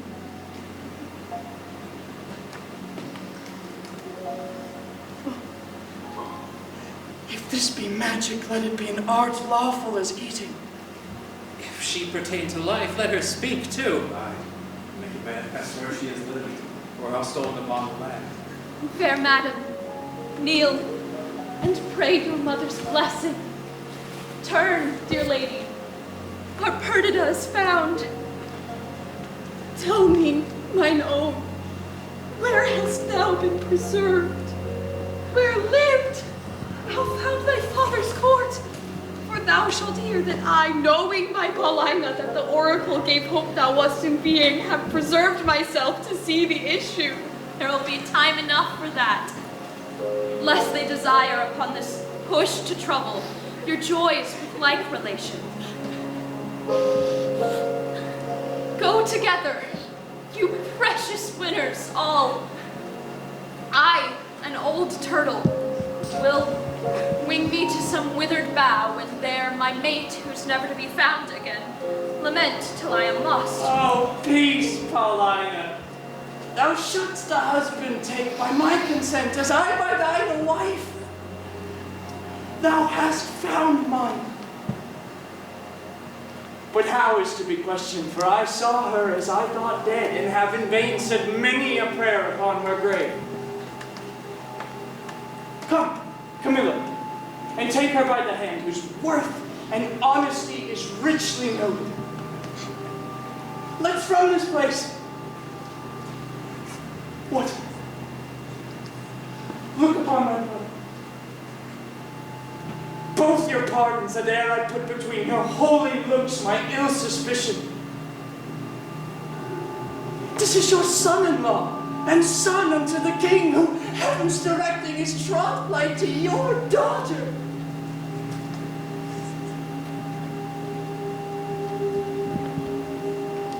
Good Paulina, lead us from hence, that we may leisurely each one demand an answer to his part performed in this wide gap of time since first we were dissevered.